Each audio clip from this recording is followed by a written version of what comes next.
皆さんごきげんよう、上川薫です。今回お届けするのは YouTube ライブ生放送回です。動画の時は一つの動画につき1テーマということに絞っているのですが、生放送においては様々な話題を取り扱っていきます。まずは私からニュースがこんなものがありますよといった話をしていくのですが、同時に皆さんからの話題も募集しています。YouTube のコミュニティ欄に募集欄というものを設けていますので、生放送で取り上げてほしいなという話題やテーマについては、ぜひとも皆さんも書き込んでいってください。また、放送中にどんどん書き込んでもらっても、それは問題ありません。最新のものから見るという時もありますし、評価順という具合にして並べ直して、その上位から見ていくということもあります。その時の気分によって結構変わりますので、お気軽にどうぞ書き込んでいってください。ただ、一つ注意点があります。動画と違って生放送の場合は皆さんとの対話を重視している面があるために、動画のように情報だけをギュギュッと詰めたというものとは少し雰囲気が違います。ですから私自身も結構のんびりと話題を展開していくこともありますので、そうした雰囲気が苦手だなと思う方は、そもそも動画とは違うものだというふうに受け止めてくれると嬉しいです。それではこれより本放送を開始します。ぜひとも最後までご一緒ください。それではスタート。皆さんごきげんよう、上川薫です。2021年12月18日の生放送を行っていきますので、今晩もよろしくお願いします。最初のオープニング画面の時に LINE の着信が入っていますね。ちょっとしたアクシデントですが、今は LINE を切ったのでもう大丈夫だと思いますね。はいはい。よいしょ。で、訪れが起こるっていうのはどうしてもちょっとこの生放送にはつきもので、なかなかこれがね、ゼロにならないんですよね。その点はちょっとご了承ください。さて、本日もいつものような生放送を行っていきます。パターンとしましては、まずはこちら YouTube のコミュニティ掲示板で皆さんからの話題、主だったものを投稿してもらいまして、こちらの方を主に取り扱っていきます。みんなの気になっている話題っていうのをまず中心にして話を進めていくという形になるので、まずはこちらのコミュニティ掲示板の方に皆さんからの投稿してもらえると、今日の生放送どんな話になるかなというのが大体わかる感じになっております。それに合わせて私の方もニュースをピックアップしていって、このニュースっていうのはこういう話だよねっていうところを、まとめていくみたいな感じになっていくと思ってください。で、それぞれのニュースについてはほとんどの人がどこかしらで聞いたとか見たとか、そういった形で何かすごく斬新な話が出てくるっていうわけではなくて、みんなとの話を通じて、どっちかというと改めて考えをまとめる場として、この生放送を利用してもらえればなと思います。まず最初の話題としましては、おそらくまず日本の政治から言うと、今の岸田政権に対する様々な話題が出ておりますので、こちらの話をしていこうかなと思っています。中国関連の話と、そして国内の今、支持率、その他政策関連で言うと、統計データの、なんていうかな、改ざんとでも言うか、改ざんの指示というか、そういった話が出ているので、それ関連の話なんかもしつつ、関連のニュースと、あと最近だと新型コロナの話題も改めて、どんどんともう一度見直さなければならない時期に入っているので、その話題もしつつ、あとは、ロシア・ウクライナのこのあたり、軍事的な緊張が高まってるんだけど、どう思いますかという、そういった問いかけなども入っておりますね。この統計不正についてはまだまだ完全に全貌が明らかになっているわけではないので、あくまでも今のところ分かっている限りはという感じの、話にはなるんですけれども。よいしょ。そして、つい先日起こったビル火災もものすごく多くの人が亡くなったっていうこともあるので、私も一体どういうふうなことが原因でこういうことになったんだろうっていうのはちょっと知りたいところですよね。今のところ分かっているニュースなどをまとめていきましょう。その他ちょっと、いわゆる政治系のネタとは違うところで、こんな話も取り扱ってほしいよと言われていたのが、土器について話をっていうのがあって、ちょっと珍しい話題だなと思ったので、こちらの方も時間があれば取り扱っていこうかなと思っております。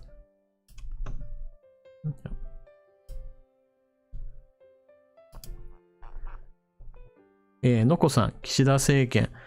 日ごとにがっかりさせられるって、もう本当ですよね。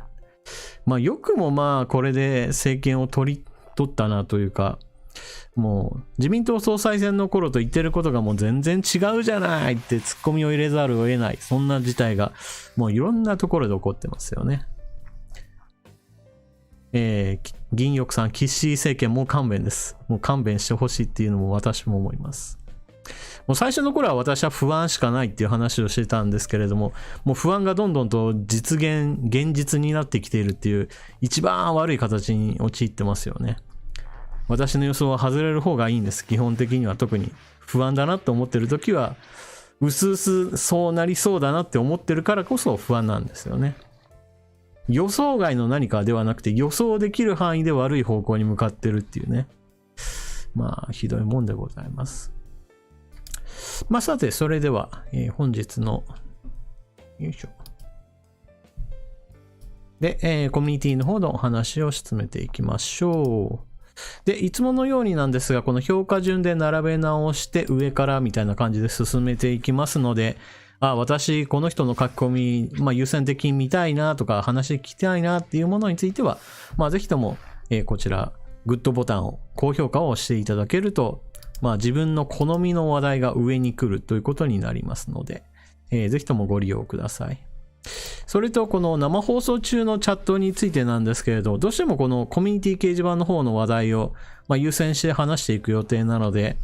私が話に夢中でチャットの方で質問をされていても全然気づかないっていうことはよくあることなので、ぜひともこれ聞きたいなーっていう思っていることがあれば、こちらの掲示板の方をちょっと優先して書き込んでいってくれると嬉しいです。さて、それでは評価順で並べ直した上で、一番上にやってきたのが、総雲峡さんです。今回ニュースとしては用意してないので、あくまでもちょっと概論的な話になる話題でございます。よいしょ。それでは、書き込みについては、読み上げソフトを利用させていただきます。なお、ちょっと最初の頃は音量が小さいとか大きいとか、ちょっと人によって結構変わってくるかもしれないので、特に音量が大きすぎる、小さすぎるっていう気になることがあれば、ちょっと最初のうちに、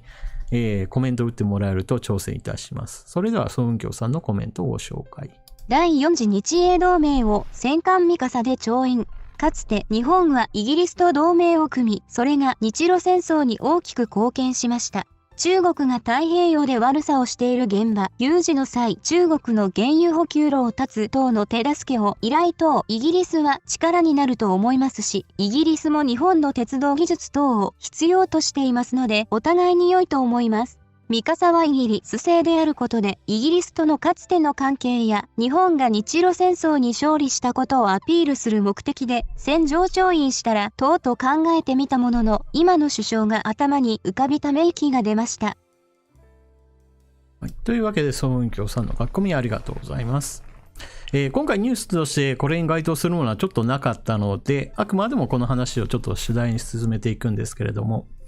まず最初に第4次日英同盟をっていう書かれているわけなんですけれども、かつて日本は日英同盟を結んでいました。で、日英同盟については、期日更新というような形で第1次、第2次、第3次といった形で、日英同盟は更新されてきました。しかし、この日英同盟については、たもとを分かつ形で日本がイギリスと、結局同盟関係を解消してしまうことになりました。この背景にあるのは結局のところ日本自身も軍縮要請っていうものにちょっと従わないよっていうものもあったし、世界各国どうしても自分たちも軍拡したいなっていう思いもあったので、結局軍縮要請っていうその協調体制をずっと維持することが難しくなってきて、この日英同盟に関してももう見直さざるを得ないみたいな話にちょっとなってきたんですよね。日本自身も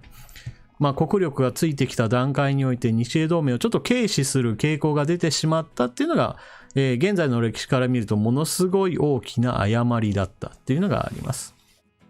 日本はこの時期どうしても大陸進出っていうのを進めているような時代背景があったので、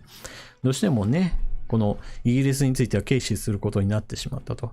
日英同盟は結局のところ日露戦争の時に最大のこの友好関係が役立って、戦時国債発行してそのお金を調達する、軍事費を調達する上でもこのイギリスの支援というのがすごく役に立ったっていうことが過去にありました。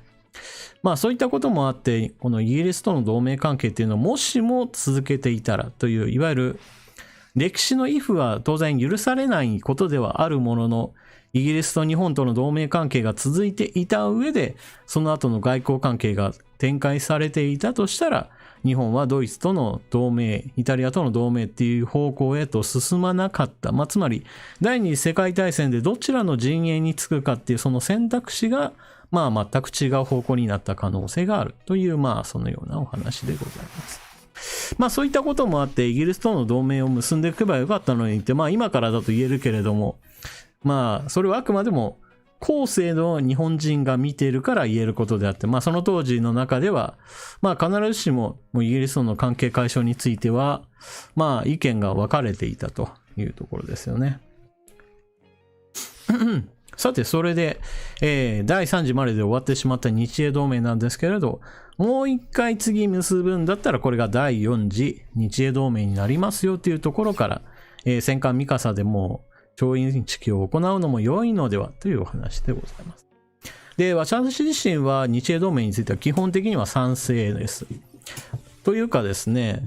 イギリスは EU から離脱することによって、どうしてもこの経済、軍事、様々な面で自由を得ると同時に、少し心細い状態になりました。イギリスが EU から離脱するときにはブレイクチットって言われたわけですけど、これの悪影響が、どうしてもイギリスには出てくると。その時にやはり、日本と組むっていうのが、一番選択肢として、わかりやすく、双方にとって利益しかないっていうような状況ですね。すごく離れた国っていうこともあって、特に利害が、衝突するかしないかで言ったらしない方向の方がはるかに大きいですからね。で、現在のところイギリスはこの、EU から離脱した後の国際展開として、このアジア地域におけるイギリスの存在感っていうのをもうちょっと高めたいっていう思惑もあるので、そういった思惑もあった上で、例えば実際の行動としては TPP11 に加盟をしたいという、このような動きを見せました。イギリスはこの東南アジア関係の国々に対してはもう二国間の自由貿易協定っていうのをいくつか結んでいて、実際に TPP に入ったからといって何かとてつもなく貿易が拡大するわけではありません。でも後々この TPP が伸びてくるだろう、3カ国が伸びてきたら自由貿易協定権が伸びてくるので、自分たちにとってもやっぱり経済的な利益になると。早めに入った方がいいよねっていうところから、そういった、先行投資的な意味合いで、この TPP に入ろうとしてるんですね。で、これに関しても私は、もうイギリスはさっさと入れるべきだっていう方で考えています。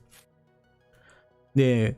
この TPP っていうのは今は経済協定として考えられているんですけれども、実際にはやはり仲間づくりをしていく上での一つの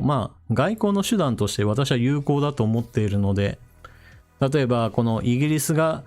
参加加盟手続きに入りましたよって言った後の方になってから中国と台湾の加盟申請があると。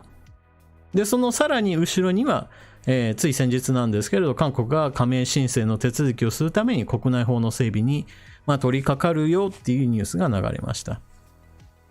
あくまでも経済圏の話なんですけれども、でも同時にもっともっと政治や外交と絡めて利用していけばいい。そしてその上ではイギリスとの友好関係を深めていくことは私は十分に日本にとっても国益につながる話だと思っております。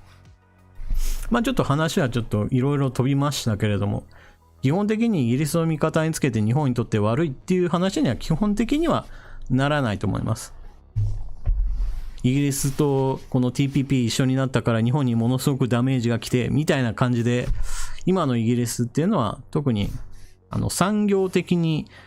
害になるもの、日本にとって害になるものがあるかっていうと別にそういうことではないと。イギリスはどちらかというと製造業から脱却して、金融業に近いかなっていうような、そんな感じがちょっと出てますからね。そういった意味では日本と競合するわけではないので、特に問題はないだろうというふうに私は思ってますね。それに TPP それ自体は、発足する前は日本国内で TPP 悪玉論というのがものすごく流行って、TPP に加盟すると日本はもう滅んでしまうんだっていうような、そんな話をしている方たちもいたんですけれども、現実問題、TPP が発足した後、じゃあ日本が吹っ飛んだとか、日本経済が崩壊したのかっていうと、そんなことはないですよということもあるので、私は TPP この悪玉論というのを一旦忘れていいんじゃないかなと思ってます。そういったわけなので、この第4次日英同盟は基本的に進めるべきだと思いますし、その下地準備的な意味でも TPP にイギリスを加盟させて、経済的にもやはり友好関係を深めるというのは、いいことじゃないかなと思ってますね。三月マスさん、アメリカはどうするんだろうっていうことなんですけれども、TPP はもともとはアメリカと日本が、ある意味中心的な存在になって、環太平洋経済圏というのを目指したわけなんですけれども、結局のところアメリカは離脱してしまいましたよ。そしてトランプ大統領がバイデン大統領に変わりました。で、バイデン大統領はこの TPP に対してどう考えを持っているかっていうと、今のところ TPP に関してはもう終わった話だっていうスタンスを、表明して、その意思を変えてはいません。さらに言うと、この TPP に加盟するかどうか、その交渉権限については、アメリカ国内の議会がこれを OK するっていうのが、ちょっと今、効力を失っている状況なので、実際にバイデン大統領がやっぱり入ろうかなっていうふうに意思を変更したとしても、議会の方から OK が出るまでのまた時間もかかるっていう関係もあって、そうそうこの近年手続きに入りますよってことはないでしょうって言われています。なのでこの辺はもう手続き上も今からもう一回 TPP に入ろうと思ったら時間もかかるし、バイデン大統領自身も全然乗り気じゃないよっていうのを表明しているので、私は具体的にはこの1年、2年、3年はどうかわからんですけど、この1、2年ではちょっとアメリカの TPP 加盟申請はないだろうと思っています。で、この件については私以前の動画で話しましたが、もうアメリカが入らないっていうか、今の状況だと入れないのであれば、EU をこの TPP へとお誘いするっていうのがいいんじゃないかなっていう話を以前しました。で、日本と EU っていうのは日欧経済圏協定 EPA っていうものがもうすでにあるので、この貿易圏協定を結ぶこと、それ自体はもうすでにやってるっていうこともあるので、そんなにダメージはないんですよね。基本的にある程度話し合いがあって、お互いここはやめとこうとか、そういったところは話し合いが済んでいるので、そういった意味では、これを他の国々とまとめるっていう意味では、EU を TPP に招くことによって世界規模の貿易圏協定にするのは、これは新しい展開としてありじゃないかなと思ってますね。そうですね。アメリカは議会が強いですね。特に大統領がこれやるぞって言った時も、そもそも議会がダメだっていうと、話がニッチもサッチも進まないっていうパターンはありますからね。なので以前だと議会の方から TPP について、いやもう交渉すればいいんじゃないっていう時期があったんです。その時期に結局やっぱりやめたっていう話になっちゃいましたからね。なかなかこの方向転換難しいですよね。山下秀樹さん、フランスはどうですかっていうことなんですけれど、現在のEU 加盟諸国の場合だと、一つ一つの国と二国間の貿易協定とか、もしくはフランスのように EU に加盟した状態のまま自分の国だけがどこかの貿易協定を結ぶっていうのはあんまりないのかなとは思いますけどね。 EU は EU で全体的な話をするんじゃないかなとは思うんですけどね。特にフランスとドイツの場合はどうしても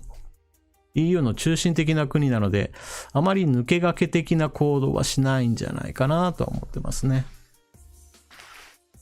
009サイボーグさん。中国と韓国は申請していますが入れますかっていうことなんですけれど、まず第一に中国はそもそも今全く入れない状況ですね。RCEP っていうのがあるんですけれども、そちらの貿易権協定と TPP を比べた場合においては TPP の方がより条件が厳しくなってます。で、特に中国にとってまあ無理だろうと言われているのが、この国有企業に対する補助金ガンガン出してますよみたいな、こういったものは基本的には TPP ではやっちゃダメだよっていうのを基本ルールとしてやってると。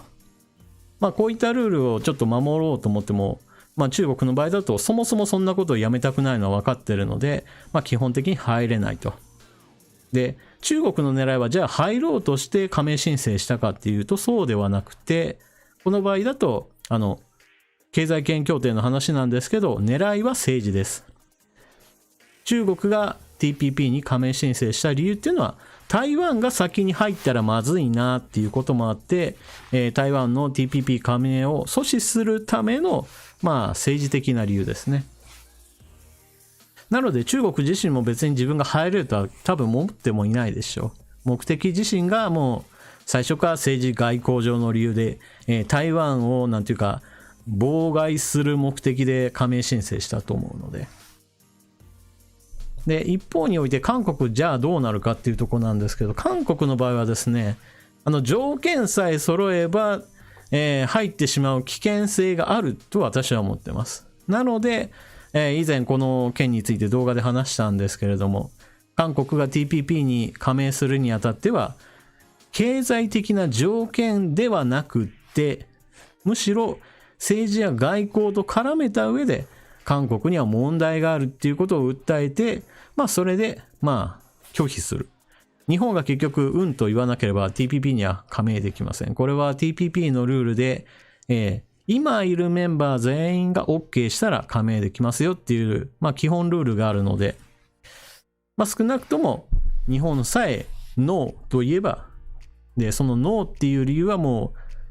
う、貿易権協定の条件云々をはるかに超えたもう政治外交上の理由でもうダメですよって言った方が私はいいと思います。たとえそれで他の国から文句出たとしても、日本は日本としてそこは守らないといけない部分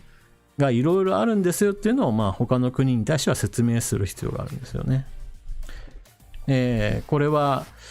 なんていうかな、条件を守ったから OK っていうのは結局のところ日本と韓国とのこれまでの外交関係上において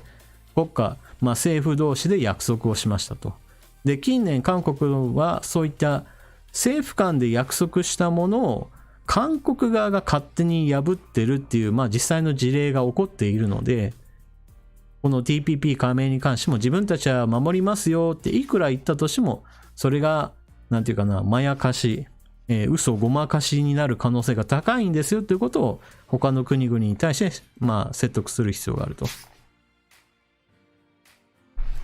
なので韓国については条件を揃えて入れますよみたいな顔してやってきたときに、それが嘘ですよっていうことがものすごく起こりうることを他の国々に説明する必要があるっていう感じですね。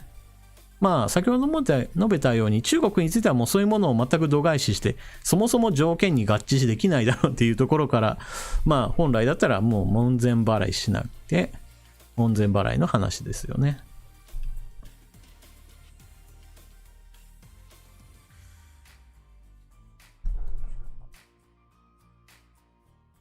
そうですね。ノーと言えるジャパンっていう、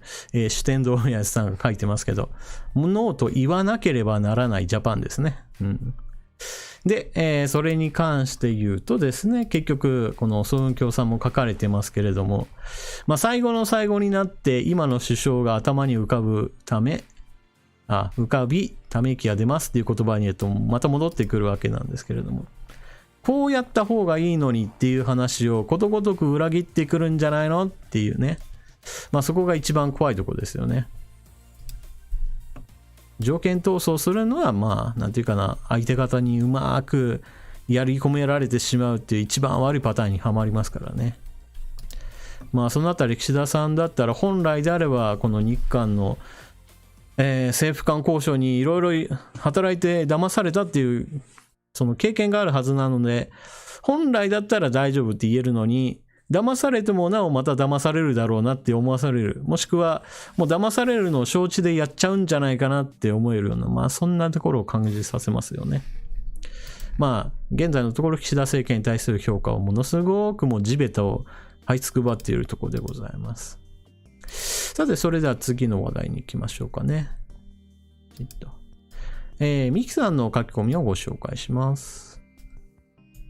上川さんこんばんは。国交省の統計書き換え問題についてご意見をお聞かせください。報告忘れの辻褄合わせが書き換えになってしまったと理解していますが、報告忘れは以前からあったことだと思うのですが、なぜあるタイミングから書き換えることになったのでしょう。第三者委員会の報告が待たれるところですが、再発防止策を含め、上川さんのご意見をお聞かせください。はい。というわけで、国交省の統計書き換え問題についての、書き込みでございました。ミキさん書き込みありがとうございます。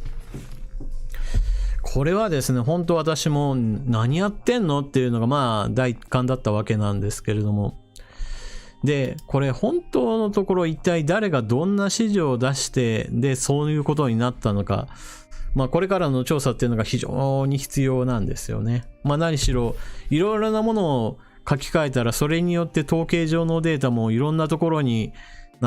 誤差の範囲を超えて何か起こってる可能性があるので。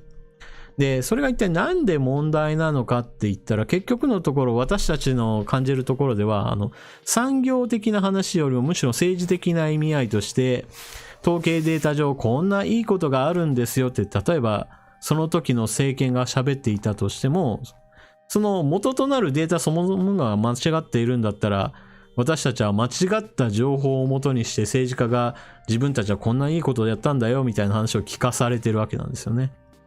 で、聞いた方は、なるほど、データ上はいいのかなんて思っていたら実態は全然違っていたっていう可能性がものすごいあるんですよね。まあそういったわけなので基本的にこの話っていうのは、まあ少なくとも政権側に有利なデータしか出てないんじゃないのっていうところから、やはり政治的な関与っていうのを疑わざるを得ないと。というのがまあ第一感なんですけれども、ただ単にこの政治家が一切絡まない形で起こっていたとしても、それはそれでやっぱり問題なんですよね。まあこれから野党がどのくらい追及するかわからないですし、この後の最終報告書とかまあ調査についてなんですけど、まだまだわからないこといっぱいですから、まあ何とも言えないところではあるんですけれどもっていうところですよね。ちょっと待ってくださいね。さて、まあ一応何の話かっていうのをまあちょっと聞いてないよっていう人のために、ニュース記事も一応用意してあるので、こちらの方をご紹介していきましょう。ちょっとここからはじゃあ、読み上げさせていただきます。タイトルだけ私が読んで、記事本文については読み上げソフトを使います。永年保存したデータも書き換え後のもの。統計不正、検証は困難に。ということで、この記事なんかを読むと、これどうやって訂正するの、是正するのってちょっとなかなか気が重たくなるような記事なんですけれども。きみこ斉藤さん、スーパーチャットありがとうございます。わかりやすい説明を思わず登録しました。ありがとうございます。私自身は結局のところ何かの専門家というわけではありません。例えば、インターネット上においては私はフリージャーナリストでこんな政治的な問題についてもう何十年と取材経験があってなんていうような人もいれば、まあもしくは、元私は官僚で現在の官僚機構の中で働いていたこともあって政治状況やもしくは今の政府の進めている様々なことについていろんなことを知っています。いろんなコメントできますよっていう方たちとかもいます。まあもちろんそれ以外にも私は経済の専門家ですよっていう方とか、まあいろいろな方がおられるわけなんですけれども、私はそういった意味では何かの専門家ではなくて、この動画じゃなくて生放送を見ている皆さんと基本的には全く同じ一市民です。なんかどこかの、ものすごく鍛え上げられた何かしらのエキスパートとかではありません。なので私が話す言葉っていうのは結局のところ、特別な専門用語を使わずに私が理解したことを皆さんにお話ししているので、基本的には、なんていうかな、街で見かけたお兄ちゃんがそこら辺で話してるぐらいの感じの言葉なんですよね。ただ私は皆さんよりもニュースを見ていることもあって、人よりもお話をすることが、なんていうかな、しやすいという感じですかね。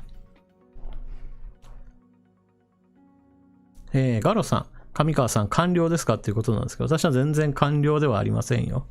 もう官僚どころかっていうところですよね。私はどちらかというと、身近にいたのはせいぜいが地方公務員ですよね。基本的に中央っていうか東京に住んでいたことは一度もないですからね。そもそものその官僚になれるような、いわゆるペーパーテストの能力はものすごくないですよ、私の場合だと。このあたり学力とかそういう学歴とか、そういう職歴、様々な話については、断片的には語ってきてはいますけれど、少なくともそういった、中央官僚であるとか、そういう公共の公務員になったことはないですね。下流さいさいさん、かおるさん声が心地いいんだよな。ありがとうございます。この声を聞いてるとだんだんと眠くなってくるっていう方もおられますね。で、もちろんそれは全然 OK ですよ。なので生放送を聞いてるうちに、もう寝る準備万端で、どちらかというともうベッドでもう寝っ転がって電気も消して生放送の声だけが聞こえるみたいな、そういう準備してもらっても全然いいですよ。私の声がなんで眠くなるかっていうのはちょっと理由があって、私自身は声を荒げるっていうことを基本的な、なんていうかな、自分の中で選択肢にありません。もうコラとか、いわゆるオラつきオラオラするような感じの話し言葉もしないですし、基本的に怒ると言っても、その怒り具合っていうのは静かに話しながら怒るんですよね。決して声を荒げるタイプではないので、なので話の抑揚としてそんなに強く出てくることはないので、なんとなく、学校の授業かなんかで話を聞いてるうちに眠くなるのと似たような現象ですね。なんとなくぼんやりぼんやりとしてきて、そのまますやすやっていく。そんな感じになるかなと思いますね。エルメスマリンさん。チャット参加者全員寝落ちしちゃったら面白そう。いや、そうなるともうこのチャットの画面がピクリとも動かないっていうことになりますよね。雨の中のクマさん。上川さんが怒るとどうなるの？私が怒る場合は、そうですね。見た目的にはほとんど変わらないんですよ。だから、なんていうかな、罵倒する言葉を言うにしても別に声を荒げるわけじゃないっていう感じですよね。だから見た目的にはあんまり怒ってるかどうかよくわかんないわみたいな感じにはちょっとなるかと思いますね。みつきますさん。F 分の1揺らぎ。揺らぎにはいい、なんていうかな、いいリズムがあるんだよっていう話ですよね。弁護士は発声練習や声の心地よい話し方を勉強するらしい。そうですね。弁護士もそうなんですけど、政治家さんもやはり同じように、いろんな人の前に立っていろんな人に対して話をすることもあるので、どう話したらいいのか、そういったレクチャーも有料でそういう講師の人を雇って徹底的にやるっていうこともあるそうです。国会の答弁なんかを見ているとそういった、いや全然この人そういった訓練してないでしょって思えるような人もいますけどね。でも、ある程度国会答弁に立つだろう。そして立ったからにはしっかりと話そうっていう人に関しては、そういった国会議員になった後で改めてそういった勉強を重ねて人の前で話すにはどうしたらいいんだろうか。そういったことも勉強する方はおられるようですね。さて、ちょっと記事のご紹介をっていうところちょっと行き詰まりましたね。もう一回行きましょう。はい。というわけで、ちょっと改めて記事のご紹介しましょう。さあ、統計の書き換えで一体どんな中身になっていたのか。ちょっとその中身を見ると、ちょっとこれは訂正難しいぞっていう内容になっております。国土交通省が基幹統計の集計に使う建設業者の受注実績の調査表を書き換えていた問題で、同省が電子化して永年保存しているデータも多くが書き換え後のものであることが分かった。書き換え前の正しいデータが行政側に残っていないことになる。政府は2013年から8年間続いていた二重計上の度合いや GDP、国内総生産への影響を検証する構えだが、ハードルは高い。冒頭からちょっと耳を疑うというかね、非常にひどいなと思えるのは、データについてはしっかりと残しておきましょうねっていう形で、期限を決めてないですね。この書類とかこのデータについては5年とか10年とか保存期間を定めている場合だと、年数が経ったら捨てると。それはわかるんだけれど、この場合だと、電子化することによって、いわゆる紙資料で残すわけではないので、データ容量さえ確保できれば全然問題ないということで、永年保存という指定になっていたと。ところが、永年保存しましょうっていったそのデータそのものがもう書き換えた後のものしかないですよっていう、っていう状態から話はスタートします。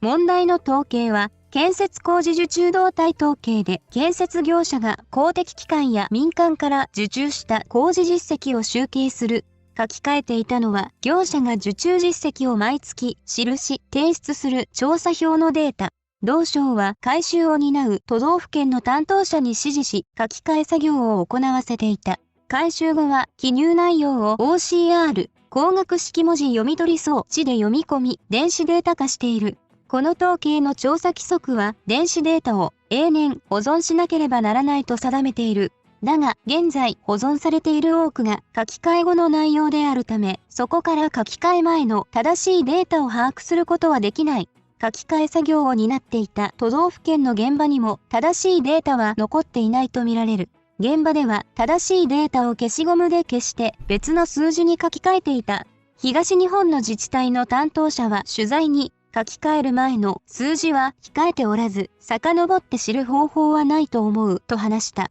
一方、電子データ化する前の紙の調査票は保管期限である2年分は残っているものの、書き換えられていれば、そこから正しい数値を知るのは難しい。というわけで、このデータさあ手直ししようと思っても、その手直しをするための様々なデータとかその仕組みっていうのがものすごいこれもうダメなんじゃないのっていう状況になっています。もともとはその日本全国でデータを集めて、それが紙の書類調査票っていう形で集まっていたと。で、それをデータ入力していくんですけれども、ここで一番厄介なのが、中央官庁だけでこのデータを書き換えていたというわけではなくて、実際にこの調査票を集めていた、都道府県の担当者たちに対しても書き換え作業を実際に行わせていたという形です。つまり中央官庁だけでなんかデータいじったから後で、調べ直したら訂正できるなっていうレベルではなくて、作業の末端の方からこのデータの書き換えをスタートさせていたと。で、その調査票をデータとして入力するんだけれども、そこについても、2年間分しか保管期限がなかったよっていうことなので、さあ今から修正をかけよう。さあ手元の資料をもう一回ひっくり直して、入力し直して統計データを作り直しましょうってなっても、この2年より前のものについてはもう元のデータ、こんなのもう一回集め直すなんて不可能でしょうっていう状態になってるんですよね。これを聞くとこの統計情報のこの手直しっていうのはちょっと絶望的だなっていうその仕組みになってますよね。しかも関わっている人数がものすごく多いんですね。中央官庁もそうだし、その地方のそれぞれ出先機関のそれぞれの職員もみんなして関わっている状態なので、こんなの直しようないじゃんっていう状態ですよね。一体なんでこんなことをしたのかっていうところをなので、ここからは調べないといけないと。もともとこの話が出てきたのは検査員が指摘したっていうこともあるんですけど、よくぞ見つけてくれたっていうことですよね。多分指摘されなければいくらでもこれからも書き換え続けただろうっていう話なので、いや、これはもう徹底的に調査してもらうしかないですよね。で、今回の件に関しては、第三者委員会を設けて、さあ、これからどんどんと調べていきますよ。誰が指示したの？そして誰が関わっていたのっていうもう全部洗い出していくことにはなると思うんですけれど、さあ、この調査っていうのもどこまでうまくいくかっていうところですよね。出先機関の方にしてみれば、中央官庁の方から、そういう指示があったからやりましたって、素直に言ってくれたら誰からの指示でしたかっていうとこがわかるんですけども、こういった時にはちょっともう覚えてませんとか、なんかしらばっくれるやつが出てくるんじゃないかなっていうね。思っちゃいますよね。でもこんなの、一人二人だけでやるもんじゃないですからね。中央の方でもこれを指示した人間は、必ずその上役というか、その同僚でもいいですけれども、必ず他の人との話し合いの中でこういう風にしないとっていう、何かしらの話し合いがあったはずなので、誰か一人のことではないとは思うんですけどね。だからどのくらいのレベルの官僚がこれを指示して OK したのか。OK した、その証拠も残ってるかどうかわかんないんですけどね。何しても政治的な要請があってやってる可能性は私はちょっと疑いますよね。だから証拠が出るかどうかについてはちょっとわからないんですけれど、私はこの統計データをごまかしたことによって利益を得たのは基本的には政治家だと思っています。この官僚の人たちにしてみればわざわざ捏造する理由っていうのが、なんていうかな、積極的な動機はないはずなので、集まってきたデータをそのまま打ち込んでますよっていうのであれば、もうそのままの普通に仕事しただけと。で、それをわざわざこれ書き込んでね、なんて言われたら、結局二重の仕事量になってしまうので、もうこんなめんどくさい話はないですからね。やらなくていい仕事を積極的にやる人はいないはずなので、誰かしらからやっぱりやってねっていう話は出たはずだというふうには私は思っています。問題なのはその責任者というかその出元まで辿っていけるかどうかですよね。これ再発防止どうやればいいのかっていうのはちょっと難しいですよね。結局中の人たちがみんな関わっていたんだったらちょっとね、今回は検査員が見つけたっていうことなので、この検査員のいわゆる人員であるとか権限とかを増やして、より広く、そして長い時間をかけても調査する、いわゆる調査能力を増やすしかないのかなっていうところですよね。四天堂さん、どうもうっかりだったとの話ですよということなんですけど、うっかりだったらまだね、いわゆるヒューマンエラーっていうやつなので、そのヒューマンエラーを訂正するためにエラーをさらに積み重ねられたっていう話なんです。それだけだったら政治との絡みがないので、本当に官僚の人あんたダメでしょっていうところを洗いざらいはいけと。でその人たちについてはもう残念ながらこの仕事はもうやっていけませんよっていう形でバイバイしてもらうしかないっていうところですよね。何しろこういった自分のミスを隠すために捏造するっていうのも一番悪いことですからね。ミスしましたっていうんだったら後でそれを訂正するための手続きに入ればいいので。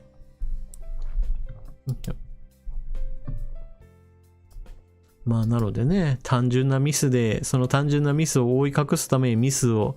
なんていうかな、なきものにしようと様々な捏造をかぶせたっていうだけで終わるのかどうか、ちょっとわかんないですけどね。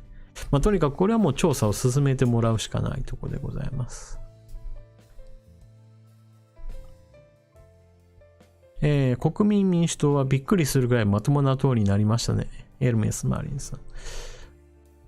こたつねこさん。上川さんが国民民主から立候補すれば、立憲共産党よりも野党第一党に躍進しますよっていうことですけれども。国民民主の玉木さんは基本的にはそんなに変な人ではないですからね。よいしょ。立憲の、民主党と国民民主っていう2つに分かれたわけなんですけれども、もともとなんていうかな、玉木さんはどちらかというと、枝野さんがあまりにもひどかったっていうこともあって、私にはよっぽどまともな人には見えてましたよ。ただね、その玉木さん以外のメンバーでさ、これからっていうところがちょっと難しいところですよね。なんていうか顔ぶれ的に、なんていうかな、結局野党の中でチリチリになってっていうようなことを何度となく繰り返したせいもあって、この立憲民主も、そしてまあ国民民主も、なかなかね、変な感じになってますよね、中が。野党としてしっかりと、なんていうかな、政権批判しつつも建設的な議論をしましょうねっていうのが打ち出しにくくなっちゃってるんですよね。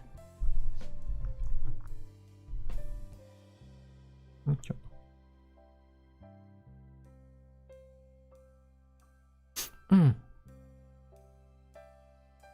といったわけで、こちら、統計不正については、単純なミスを、それを様々な手を使って上書きしちゃったっていう官僚のミスでっていう話でまとまるのか、それとも、政治的に何か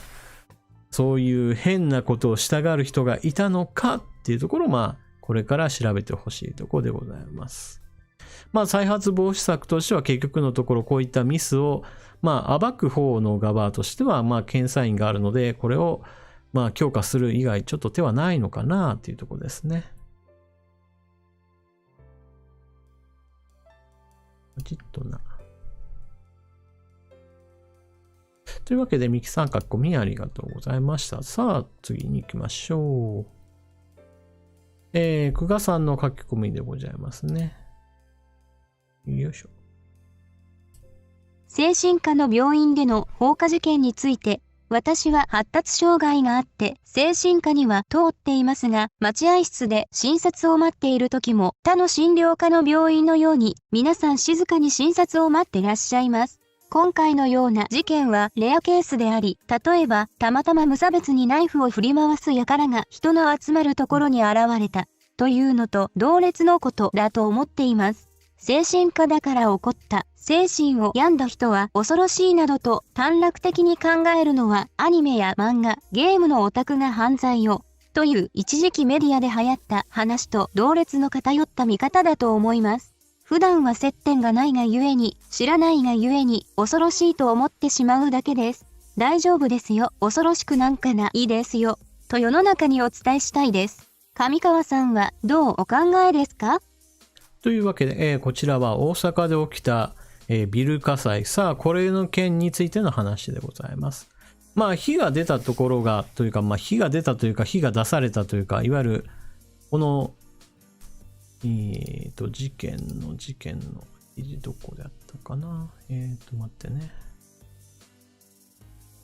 はい。まずはこの記事なんですけれども、この大阪ビル火災については今のところ現場検証で、いわゆる放火だろうというのが、かなり確実視されている状況です。ただしですね、これをやったと見られているこの男、61歳の男性なんですけれども、この人も、現在は治療中ということもあって、その本人から俺がやったぞみたいな話はちょっと聞けないと。だからあくまでもその現場に居合わせた人がこんなことがあったんですよっていうその証言をもとにしてきっとそうだろうという状況になってます。でもね、この人について言っても今のところは元患者さんだろうっていう話で、この人がこの可燃物の入ったものを持ち込んで火が出たという話になっております。この火をつけた人物っていうのがクリニックに通院していた大阪西淀川区の61歳の男とみられ、病院に搬送されていて容体はかなり危険な状態だということです。また火災の現場からおよそ3キロ離れた男の自宅では30分ほど前に放火によるとみられるぼやがあったということで、警察と消防は自宅でも現場検証を行っていますということで、インターネット上にはおそらくこの人が書き込んだんじゃないのみたいな、そのようないわゆる犯行予告的な書き込みかもしれないみたいなものについてがちょっと話題になっていたりするんですけれども、これも本人が書き込んだものかどうかはわからないと。こういった時にはどうしてもその便乗犯みたいな人がどうしても出てくるので、真犯人とそのあくまでも騒ぎを焚きつけるような人というか、注目を浴びたいだけのそういった人も紛れ込んでくるので、本当は何が正しいかとかそういった情報が全くわからなくなっちゃうんですよね。ただ今のところはこの男性がやったことでまあ間違いないだろうと。で、今回の件に関して言うと、なんでこんなに被害が大きくなったのかといえば、もうこの間取りにあるというとこですよね。こちら間取りが映っているんですけれども、細長いビルで、そして入り口から入って受付が最初ありますと。心療内科なので最初受付があって、待合室があって、その奥には、診察室やもしくは院長の、診察室なんかがあるという形なので。で、このビルそれ自体は古く建てる、古い建物と、そんな見た目は古くはないんですけれども、建築基準法的に言えば、もう改正がいくつもある前のもので作られているので、例えば1箇所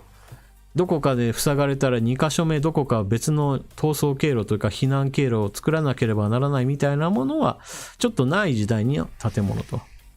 で、現在の法令基準から言っても、例えばスプリンクラーはつけなくていいぐらいの大きさとか、高さとか回数ですよっていうこともあって、今回の件で言えば出入り口になるような受付近くで火が上がってしまうと、ほぼ逃げられない。もう後ろに下がっても結局もう何にもどこにも逃げ場がない。入り口でもうガンガン燃えてしまうと、その有毒ガスを吸ってしまうという形になってます。なので実際のところ、この火をいくら早く消したとしても、その火を消す前の段階でみんなはガスを吸っていた状態で、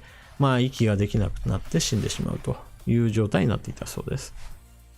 なので遺体という近くのビルの人が、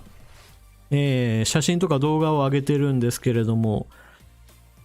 遺体の損傷としてはほとんどない人の方が多かったそうです。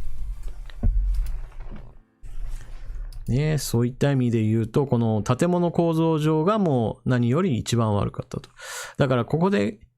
火が出たその要因として使われたものがガソリンだったのか、それとも、この61歳っていうことを考えると、ガソリンと灯油を混ぜたものとかね、そういう、なんていうか燃えるものを分かっていたんじゃないかなとか、ちょっとは思いますね。灯油だけだったらなかなか火がつかないとかね、そういったところも最近だと残念ながら似たような事例であったりして、もしかしたらそういうニュースを見て、なかなか灯油だけだとつかないのかな、でもガソリンだけだと激しく燃えちゃって自分自身もなくなるかもしれないなとか、そういうのを考えて、なんていうか燃料混ぜ物を作っていって持っていったのかなとかね、ちょっと思っちゃいますよね。これ自体は結局のところ、今はわからないことがちょっと多すぎるんですよね。ちょっと待ってくださいね。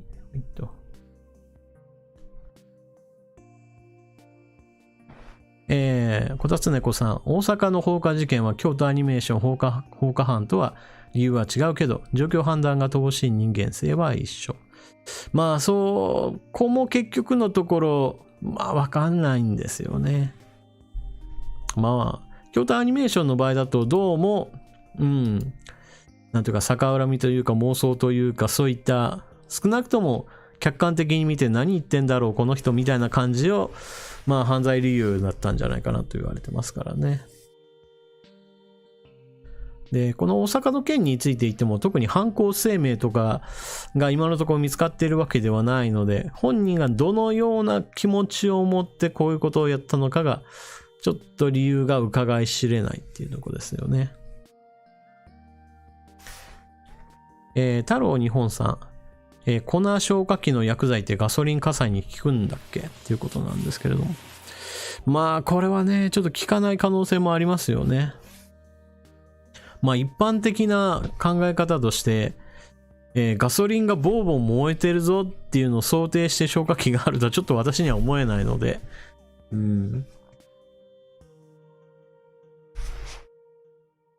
一般的に燃えている何かをちょっとね、火を抑えるっていうのが消火器ですからね。ただこの場合だと多分特に、ガソリンの成分が多かった場合は、ちょっとね、そう、燃えた後でさあ、これをなんとかしようっていうのは大混乱になってちょっとできないんじゃないかなと。実際問題、私たちの身の回りで、どこかの、病院、特にこのぐらいのレベルで言うと、個人病院かなっていうのをちょっとイメージしてもらえばいいと思うんですけども、自分が行っていた、例えばちょっと内科に行ってきましたと。で、内科の、病院に行って、そんなにこじんまりとしたところだったら、そんなに出入り口っていうのはないはずですからね。どこにもちょっと逃げられないなってなった時に、その冷静でいられるかっていうと、多分冷静でいられないだろうと思いますけどね。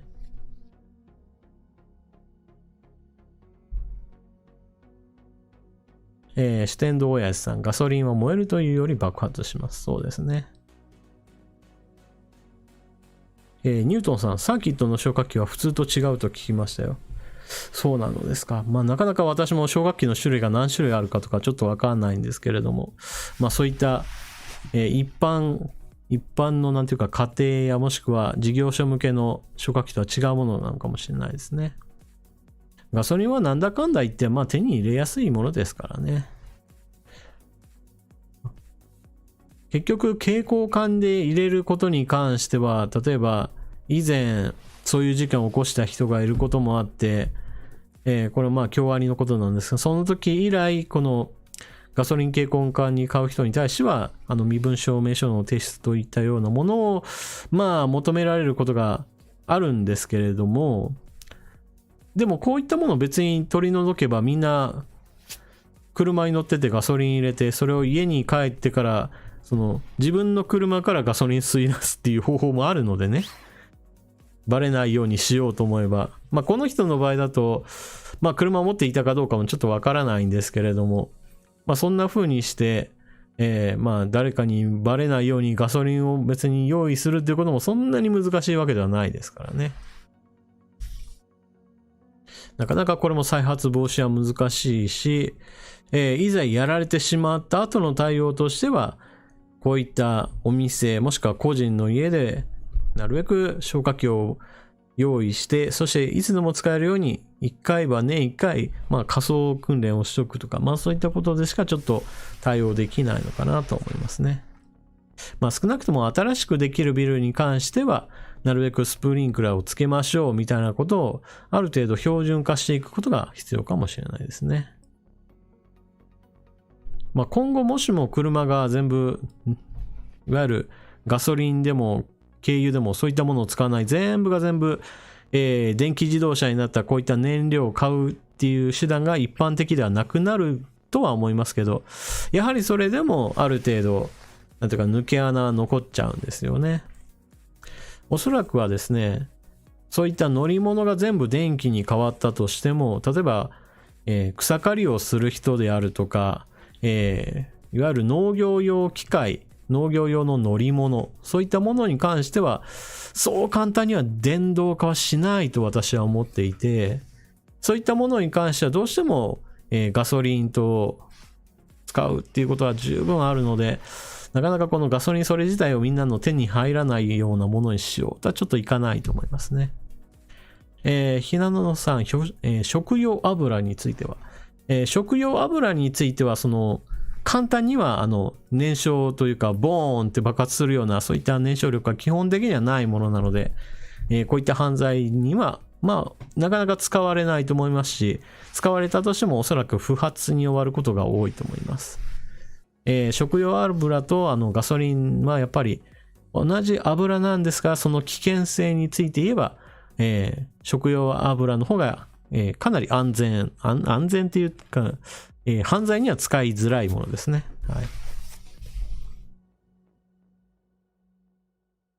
はい。ミキさん、怖いけど火に向かってでも出口に向かうしかないのかな、できるかな。そうなんですよね。これね、本当に究極の選択みたいな形になると思いますよ。もう本当に水が近くにあったら水ぶっかけてもらってびしょ濡れの状態で炎突っ切ってでも行けばみたいに思うことはあると思うんですけれども、実際問題そんな水もない状態で目の前に火が燃えてたらそこにつけば突っ込めば自分が燃えるっていうの確実ですからね。なかなかその度胸はないと思いますね。なので今回の件だと4階なのでちょっと飛び降りると死んでしまう可能性が高いということもあるので、飛び降りることもできないし、だからちょっとね、もう本当になすすべなしという感じはちょっと思いますよね。まあ2回ぐらいだったらまだ、ちゃんと足から飛び降りれば、まあたとえ足が骨折したとしても死ぬことはないので、一般家庭の場合だとまあ2階建てぐらいであれば、窓から屋根伝いに外に逃げるとか、まあそういった手をちょっと現実的に考えられると思いますね。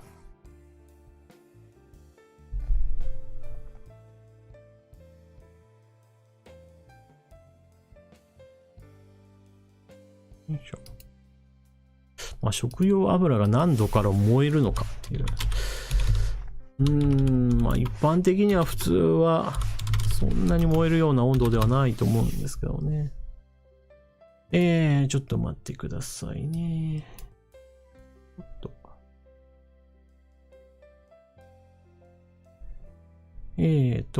こちらはですね、ちょっと今検索かけて一番最初に出てきたところなんですけれども、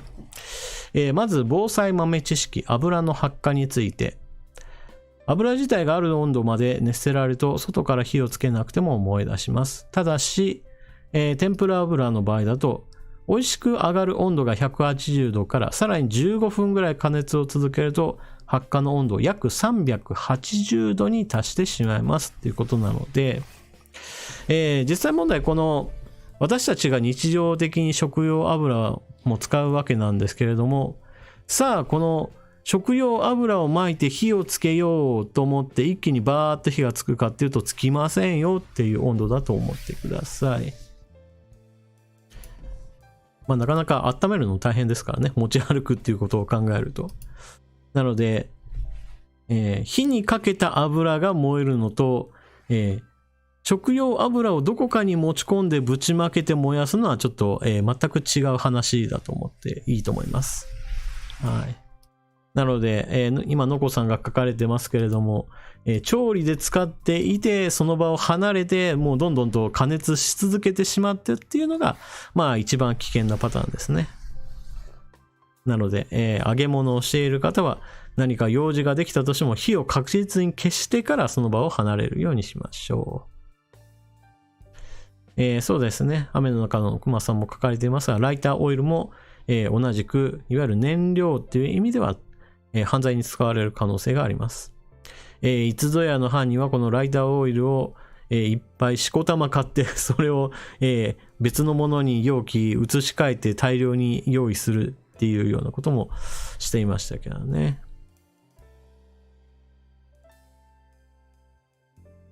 はい、というわけで、こちら大阪の放火事件に対してはこれからちょっと犯人がね治るかどうかもわからんっていうところなんですけれども、久我さんが書かれていましたが、これはあくまでも、レアケースです。みんながみんなやるような話では絶対ないので、そこは間違えないでくださいっていう話ですよね。結局のところ精神が病んだ状態っていうのは誰にでも起こりうる状態なわけなので、決してこういった病院に通っているからといってみんながみんなこんな犯罪をするんだみたいな考えを持ってしまうと、それは明らかに、違いますよという形。もう思い込みになってしまうと本当にこれは危ないですからね。そういったことをしちゃう人が、別にごくごく稀にいるぐらいな感じで考えた方がいいと思います。山下秀樹さん、スーパーチャットありがとうございます。いつもわかりやすい解説ありがとうございます。ありがとうございます。まあ私自身はその自分がまず理解してそれを人に話すっていう段階になったら、やっぱり自分が理解しやすい言葉っていうのがあるので、それを人に話したら、あ、なるほどそういうことねっていう分かりやすくなると。もしも私が誰かからなんていうかな、いろんな情報を集めているんじゃなくても自分が独創的にいろいろ考えてないから新しい言葉をいろいろひねくり出してみたいなことだったら人に話すのはものすごく難易度が高くなると思うんですけれども、基本的には世の中で起こっていること様々あって、それらについて私がどう考えたかっていう話をしているっていう感じですね。なのでそんなに難しい説明はしないと思います、これからも。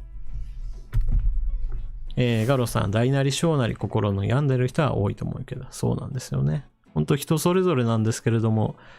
ものすごく心の健康状態が健全っていうような人は、まあ、たくさんいるとは思いますけど、逆に言うと、大なり小なり心が傷んでいる人っていうのはもう、これまたたくさんいると思うので、で、心が病んでいる人が全員そういった悪いことをするかっていうと、そんなことはないですからね。みんなそれぞれ心の病んでいる時もあれば病んでいない時もあって、多くの人々は平穏に暮らして、そして生涯を閉じていくっていうのがまあ一般的なものでございます。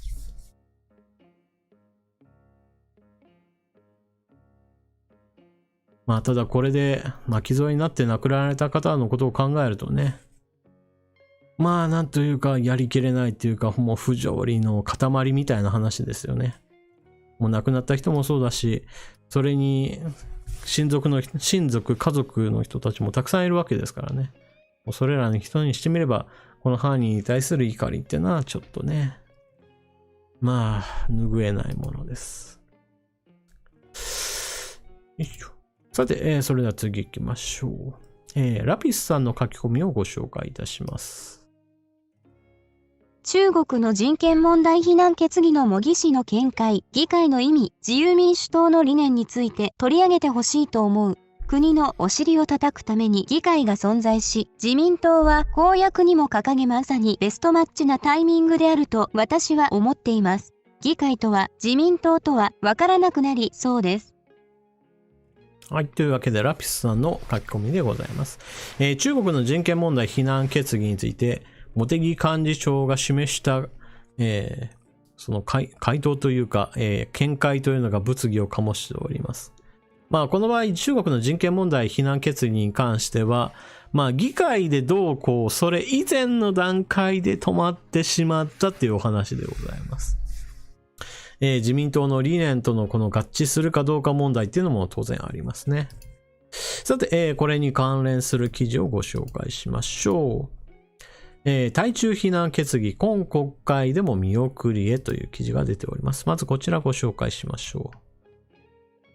中国政府による新疆ウイグル自治区などでの人権侵害行為を非難する国会決議は、先の通常国会に続き、今国会でも採択が見送られる見通しになった。複数の議連が決議採択に向けて動いていたが、自民党執行部が北京冬季五輪の外交的ボイコットをめぐる対応を政府が決める前の決議採択に慎重なためだ。自民党の茂木聡充幹事長は17日、超党派の日本ウイグル国会議員連盟会長を務める古谷啓二政調会長代行らと党本部で面会し、政府が外交的ボイコットに関する対応を表明しない限り、決議採択は認めない考えを示した。決議に関し、内容はいいがタイミングの問題だと語った。面会には、日本チベット国会議員連盟会長の下村博文元文部科学省、自民の南モンゴルを支援する議員連盟会長の高市早苗政調会長らも同席した。というわけで、まずこの中国に対する非難決議、自民党の中でまず茂木幹事長がいやそれはないなというふうにお断りしたというのがまず第一にあります。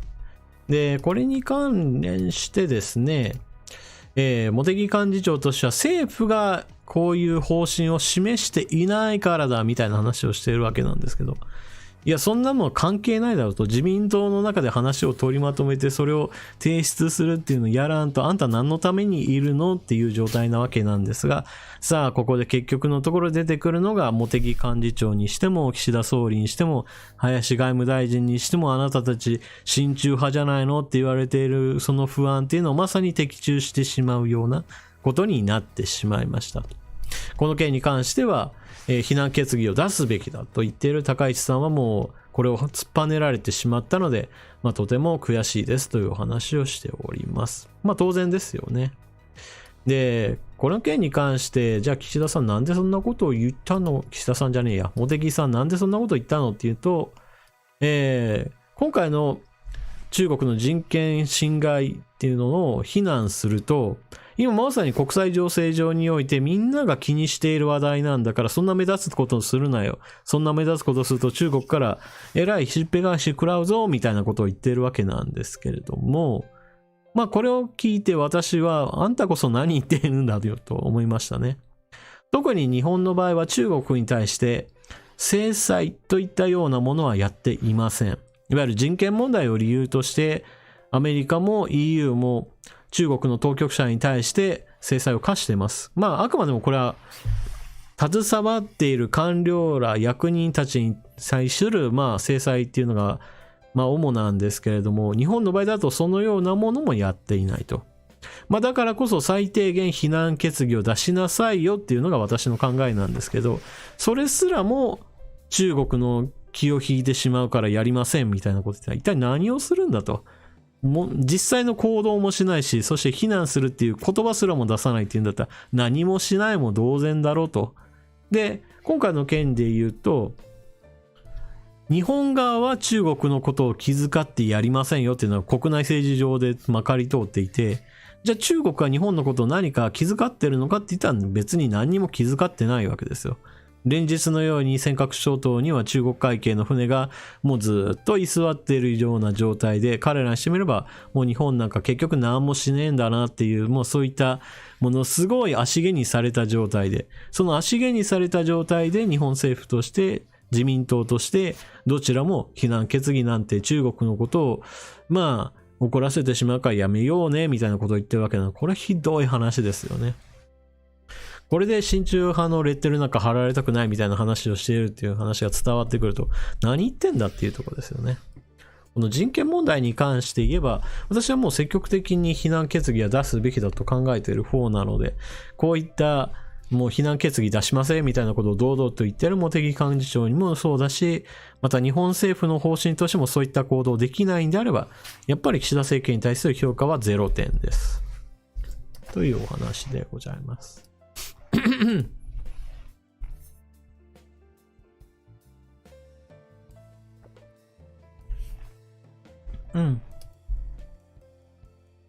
で、今回の件で、ラピスさんが書かれているように、さあ、議会がじゃあこれどうするかっていう話なんですけれども、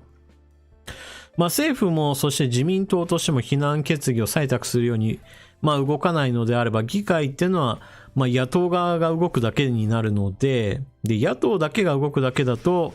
結局全会一致的なもの、もしくは過半数っていうのを獲得することができないんですよね。残念なことでございます。こちらは。この件に関しては自民党に過半数を取っている、自公政権で過半数を取っているっていう、この状況は本当最悪の状況ですよね。自民党の中で高市さんやもしくは安倍さんがこういった、対中非難決議を出すべきだっていう方にいるのはまだいいんですけど、でも、それすらもね、結局のところ今政権から離れている状態なので、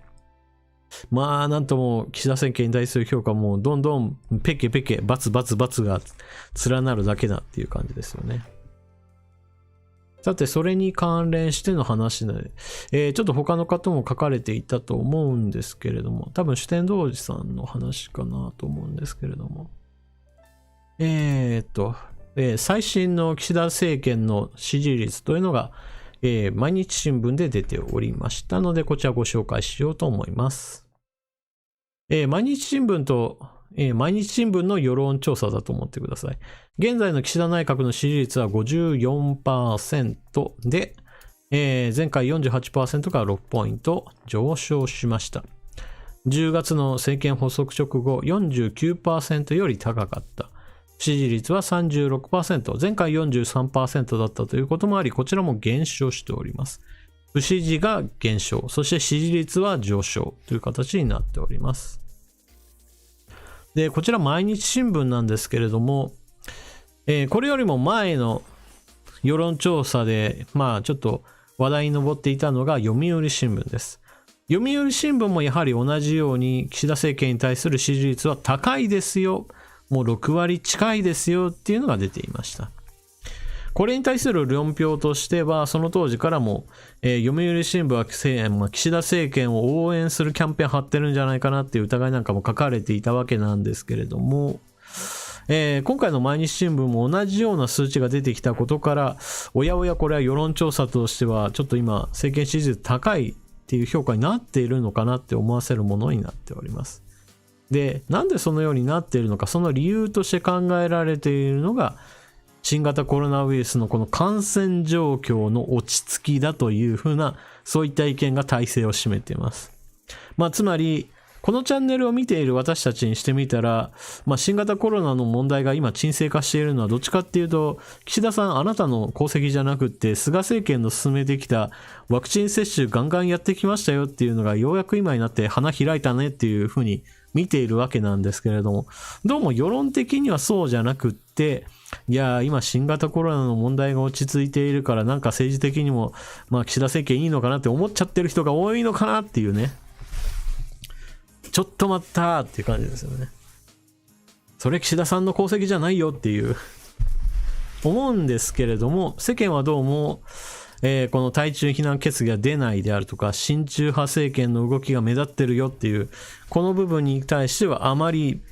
反応してないのかなっていう、ちょっと私は残念に思う結果になっておりますで、それぞれの政党の支持率について言うと、ちょっと他の政党の話なんですけれども、政党支持率で言うと、自民党が 27% で、その他日本維新の会が 22% っていうね、ちょっとおって思うものなんですけれども、ちょっとこの政党支持率に関しては本当かなって思われるものなんですけれども、今の報道から考えるとちょっとそういうのも当てはまるのかなと。政権この新型コロナの問題が沈静化している今っていうのは、みんながほっとしているから政権に対する支持が高くなりやすいのかなと。一方で政党を支持するかしないかの話になると、今ニュースで目立っているのは、例えば文書交通費問題で、目立っている維新の会というような形で、野党、特に維新の会に対する期待っていうのが、いわゆる浮動票を集める形になっているんじゃないかなという、そんな展開になってますよね。さあ、ここからどうなるかっていうのが、ちょっと不安なところですよね。このまま岸田政権の内閣支持率が高いっていう、いわゆる浮動票が流れる、もしくは、自民党からそんなに支持が外に出ていないっていうんであれば、参院選で地滑り的勝利とかそういう、そんなちょっとね、なんか悪夢のような結果に結局選挙に勝ってしまうと岸田さんにしてみれば、私の政策間違ってないでしょ、国民からの支持もあるんでしょっていうふうに思っちゃうわけですからね。いろんな公約を掲げて自民党総裁選勝った岸田さんなんですけれども、中国に対してはしっかりと物を言いますよって言っていたにもかかわらず、物を言いませんよっていう方向で今完全に移っているし、もしくは、分配政策についてやっていこうかなっていう話をしていたはずなのに、どっちかっていうと増税路線に思いっきりアクセル踏み込もうとしてるなっていう話もあったり、もしくは総裁選の時には出てこなかったんですけれども、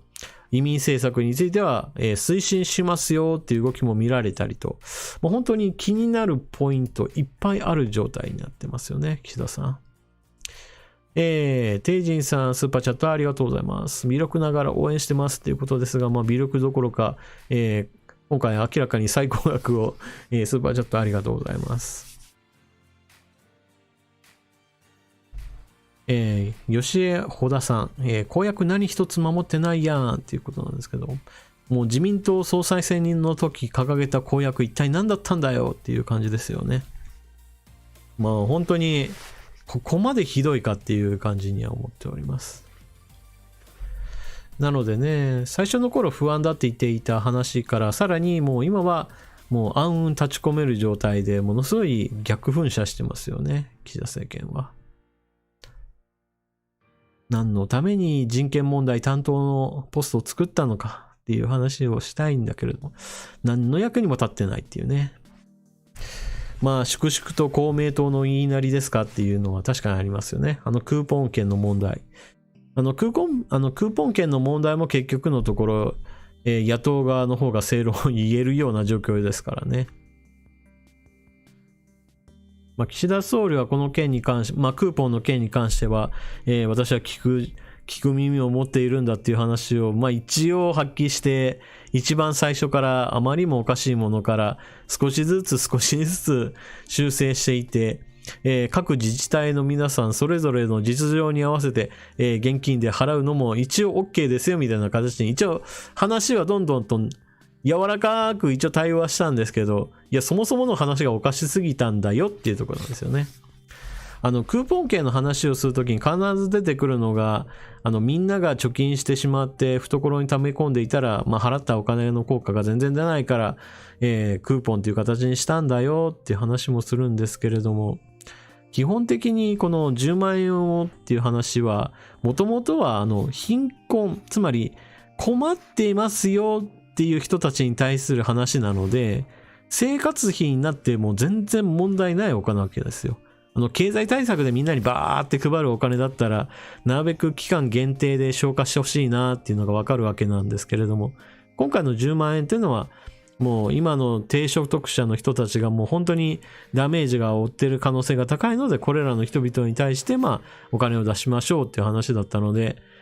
なんで現金以外にしちゃうのっていうところですよね。もう日々の暮らしの少しでも助けになれば、それで全然 OK だっていう考え方からしたら、現金5万円でクーポン5万円なんていう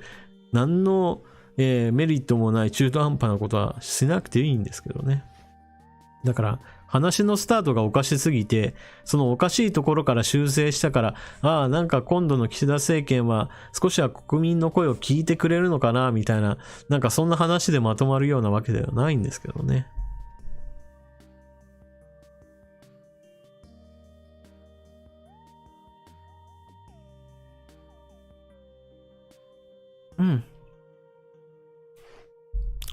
といったわけで、この岸田政権の話、基本的には私は日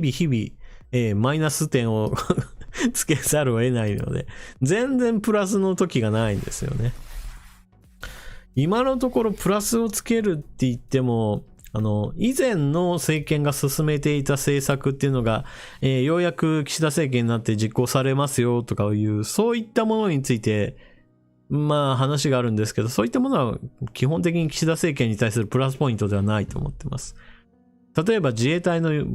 防衛予算増額については、おそらくこれからは今5兆何千億円というレベルから徐々に上昇していって6兆円まで、上がってくる予定で今のところ予算作りっていうのは進められていますよって話なんですけど、これも別に岸田政権がよし自分が政権を取ったから進めるぞっていう話ではなくて、安倍政権そして菅政権でいろいろ話を進めていて、ようやく防衛予算を増やしていこうぞっていうその基本姿勢がようやく実を結んで、実際に動くのが岸田政権っていう感じなので、別に防衛予算が増えることに関してもなんていうか岸田政権の功績でもないんだけど、増えるんだよなっていう、このなんていうか自分の中でもどう評価するかっていうのはちょっと戸惑う話なんかもありますからね。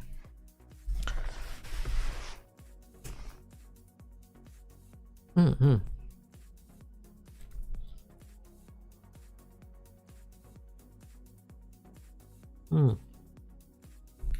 ーポンを配るときっていうのは結局のところコピー機でどんどんと増やされたらいけないので、偽造防止の印刷をしないといけない。となると、地方によって、さあクーポン作ろう、印刷しようって思っても、ある程度印刷できる業者が、狭まるので、あんまり意味ないんですよね。その地元経済とか地元の印刷業にお金を落とそうっていうのもつながらなくて、特に田舎の方でよし、じゃあ偽造防止技術のあるところってなったら、自分の住んでいる地域とか全くその対応できる業者がいなければ何の意味もないですからね。特定の業者のところにだけ発注することになるので。なので基本的にお金を配るんだったら現金でお金を配るし、もしくは景気対策をするんだったら景気対策は全く別のもの。例えば使ったお金に対するキャッシュバックをしますよみたいな形にすれば、一番いいパターンです。で、なんでそのようなキャッシュバックっていうのが一番効くかっていうと、基本的にお金を配った時にはお金を使わない人たちっていうのが必ず出てくるので、そういった意味ではそもそも使うぞっていうことに対する、報酬みたいな形でお金をつけてあげれば一番いいと。例えばですね、これ、今だとちょっとないんですけれども、PayPay っていう QR コードで決済するサービスを始めた時に、一番最初は PayPay 祭りって言って、キャッシュバックで、何人かに1人ぐらいの割合でもう全額キャッシュバックしちゃうぜぐらいの勢いで、まあ10万円ぐらいだったらもうキャッシュバックするよみたいな、まあそんなことを一回やったことがあるんですよね。もうその時は最初の予算をあっという間に食い潰すほどで、ものすごい人たちがもうその PayPay を使って物を買ったとか、まあそういったことが起こったので、まあじんわりと聞かせるような話よりも、そういった使った人に対するキャッシュバックをした方が基本的にはお金の巡りはちょっと激しくなると。まあただしそれはあくまでも需要の先食いなので、まあやりすぎないようにねっていうところですよね。まあ何しても今回のように5万円は現金で5万円はクーポンでみたいな、なんていうかな、額があまりにも小さすぎるんですよね。やるんだったらまとまった額をやらなくてはっていうところです。さて、それでは次行きましょうかね。はい、ラピスさん書き込みありがとうございました。次行きましょう。はい。近年のお墓参りの習慣と正月風景の減少について。はい。というわけで、どちらかというとお休みの話題に入りましたが、こちら3秒の高評価がついておりまして、なるべく結構上の方に来ましたね。まあ、近年のお墓参りの習慣と正月風景の減少についてなんですけれども、まず前半部分のお墓参りについては、今、核家族化というのが進んでおりまして、なかなか墓をなんていうかな、継ぎたくない人たちっていうのもたくさんいるんですよね。もう実家と離れて私東京に住んでるんだけどっていう人たちも、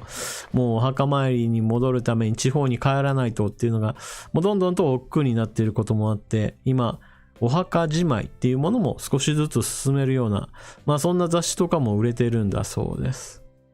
まあ私自身も考え方としては、このお墓っていうのも庶民の間で、実際にお墓を作ってっていうのがまあ流行というかまあ一般的になったのはまあ近代に入ってからの話っていうのもあるので、まあ昔々からある家っていうのはまあメーカーが中心ですからね。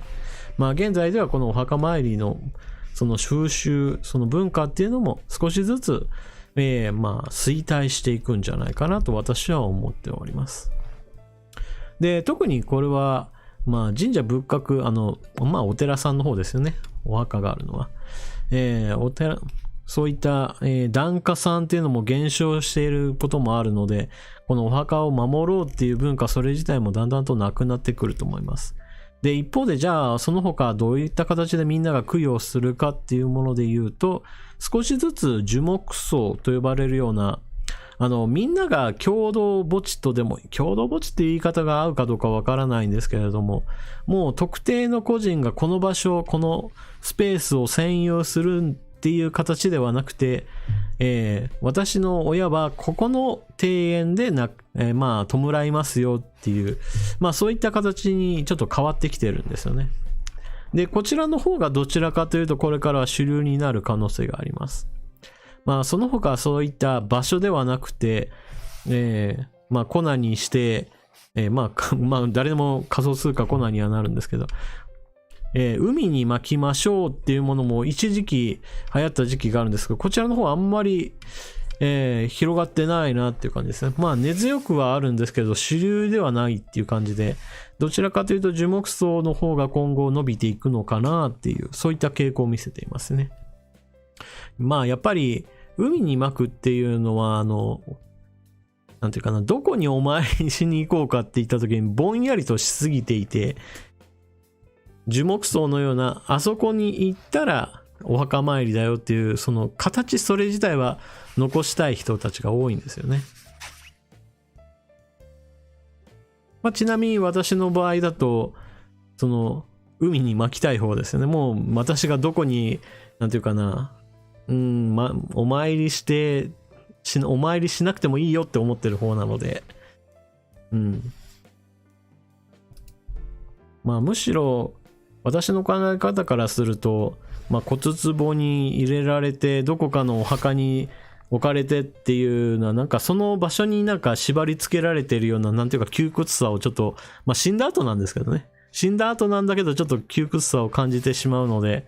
まあそのような形でお墓には入れないでほしいなとか思ってる方ですね。高木久美子さん、ダイヤモンドにしてくれてもいいし、確かダイヤモンドにするサービスありますよね。まあ物としてちゃんと形に残りたいっていう方もおられますね。ガロさん、海は許可が必要だと聞いたけどっていうことなんですけど、確か公海上、公の海まで出れば確か大丈夫だったと思うんですけどね。もしくは、まあそういったサービスがあるので何かしらの許可を取る業者があるのでしょう。まあ山に撒くっていうのもありますけど、もちろんそれは指定の場所で、指定の業者がちゃんと場所を確保している場所だと思いますので、よし自分が、なんかどっか好きなところに撒こうと思っていきなり、誰の許可も取らずにいきなり位牌を撒くとかいうのはダメですね。これは違法投棄になりますね。ひなののさん、ネットワーク上に人格を再現させるとかいうのを研究してたような。まあ確かにそれはありますけれど、今のところ技術的には難しいですね。まあおそらく50年ぐらいはまだかかるでしょう。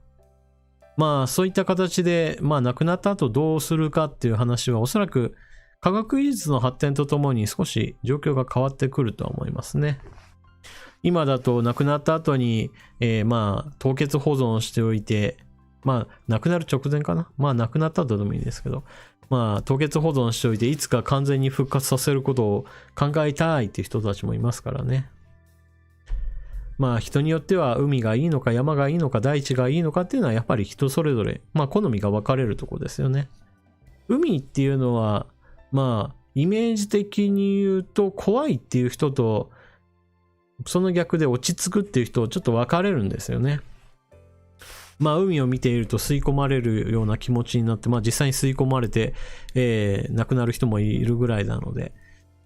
ちょっとね、あまりにも大きいものに対して自分自身が飲まれてしまうっていうこともあるので、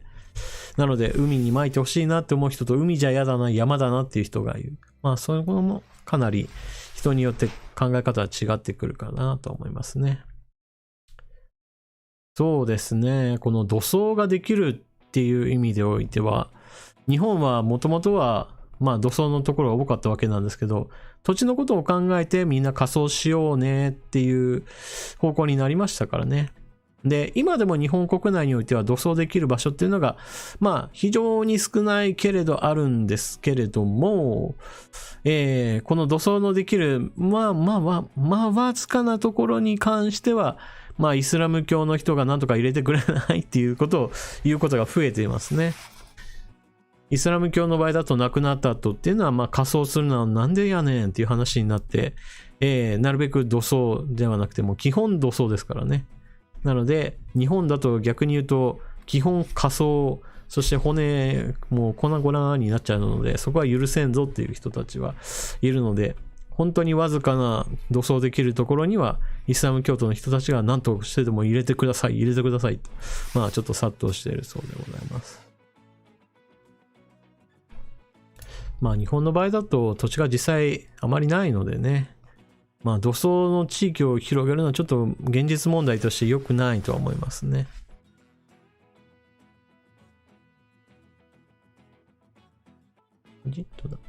まあそういったわけでちょっと政治的な話題から離れましたが、こういった話題も全然展開ありですよと。正月風景の現状について言及しませんでしたけれども、私は基本的には正月風景としてはも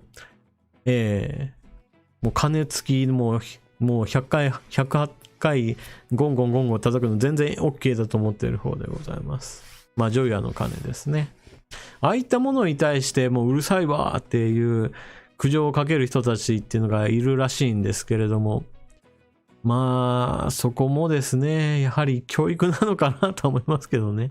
もう文化的な行事として、その除夜の鐘を OK にしましょうとかね、なんかそういうのをちょっと呼びかけてほしいですよね。もう子供の頃はそういうものとしてあるんだよ、そういうのは文化として残していこうねっていう話を、なんか子供の頃から教えておかないと、大人になった時に、もうなんだこいつはうるせえな、みたいな、もう荒くれ者になってしまうっていうね。もうそういう、なんていうかな、風物詩と呼ばれるようなものに対して自分が嫌だからやれやめろっていうね。ちょっとこの考え方はなんていうかな、どこか別のところでそういう考えにならないような下地作りをしないといけないと思いますね。まあ私自身は除夜の鐘が鳴ってても、まあこれが正月だよなっていうような感じで、まあなんとなく受け入れる方なので、気にしないでいいと思います。いいんですよ、そういうのは。ありです。まずはそれでは次行きましょうかね。こたつねこさんの書き込みご紹介。政府はファイザー製薬が新型コロナの飲み薬200万回分を確保に合意したそうですね。年内中に審査予定でメルク社のコロナ飲み薬のモルヌピラビルも確保しているが、すべて全額公費負担だという。無料と言っても国民の税金です。国民の税金の無駄遣いだと思う。上川さんの意見を聞かせてください。はい。というわけでコロナ関連の話題でございます。なんか今日のんびりした話をしていたわけではないと思うんですけども、22時36分となかなかな勢いで時間が経っているので、少しっていうか、まあ少し、巻いていこうとは思うんですけれども、まずこの新型コロナの問題で言うと、そろそろいろいろ対応変えなきゃなって私は思っている方なんです。まあ変えなきゃなって私は変えられる立場にいるわけではないんですけれども、少なくとも以前のように何でもかんでも全額でっていうのはちょっと違っているんじゃないかなと思っています。というのも、まあヨーロッパやアメリカなんかではいろいろな動きが起こっているんですけど、その中にはですね、ワクチン接種をしている人とワクチン接種していない人っていうのをある程度分けて考えようっていう、そういったやり方が出てきています。まあ例えばですね、ワクチン打てないよっていう体調の人とかそういった人はまあ除外するにしても、あなたはワクチン打てるような状態だし、体なのにでも打たないんですね。で、そういった人が新型コロナにかかりましたってなった時に、いや、あなたは打てるのに打たないんだったらその責任は自分で取ってよっていう考え方が少しずつ出ております。まあ、例えば、治療費についてですね、まあこれまではもういろんなところで税金で補助して皆さんに負担をかけないようにしていましたよ。でもあなたはワクチンを受けられるのに受けてないでさらにかかってしまってさらに重症化したんですね。あなたは自分のそのワクチンを受けれるっていうのを全部放棄した上でなったんだから、あなたは責任取ってお金出してよっていうね。この動きっていうのが少しずつ出てきております。ポチッと。で、まあその前の段階として言われているものっていうのが、まずそもそも論として行動規制っていうのが出てきています。まずフランスでは飲食店利用を接種者のみに、そして未接種ならもう通院や電車も制限しましょうっていう話が出ております。まあこれは一応ヨーロッパっていうのは人権を守りましょうっていう意味においては中国よりはよほどまあ先進的なはずな国なんですけれども、こういったワクチンを打つ打たない論争の中で出てきたのが、ワクチンを打つ自由打たない自由があるんだけど、でも自由には必ず責任が伴いますよっていう考え方も同時に発生していて、あなたはワクチンを打てるのに打たないんですか？そうですか。それだったらその行動の責任については自分で取ってくださいねっていうところから、もうワクチンを打たないんだったらあなたは飲食店には入れませんよ。あなたは電車のような公共の交通機関は使わないでくださいねっていうようなことが起こっております。で、同じようにですね、このフランスの中での話なんですけれども、じゃあワクチンを打たなきゃいけないのか、でもワクチン打ちたくないなっていう人の中で一体何が起こっているかというと、コロナワクチンの偽の証明書を持っている人たちっていうのが、まあ増えてますよっていうニュースが出ております。今、新型コロナウイルスに感染して病院に入ってくる患者さんを調べてみると、集中治療室に入っている患者さんの場合だと、まあ 30% の人が偽のワクチン接種証明書を持っていたという、そういったニュースが出ております。これは結局のところワクチンを打っていない人の場合だと、打った人と比較した場合において重症化率が高いですよ。その結果として、まあよくよく調べてみたら、あれこの人ワクチンを受けたっていう証明書を持ってるけどこれ偽物じゃんっていうのがまあバレてくると。まあそういった具合にしてワクチンを打ちたくないな、でもワクチンを打たないことによって公共交通機関使えないとかお店入れないとか嫌だなって思う人がワクチンを打つのではなくて、ワクチンの偽の証明書をまあ作ってもらうと。だからそういった意味ではこういった人たち向けのビジネスっていうのが、まあ、残念ながらフランスでは結構流行っちゃってますよということなんだそうです。フランスの内務省当局者の話によると、出回っている偽の証明書は、約11万件ぐらいあるんではないかという話になっております。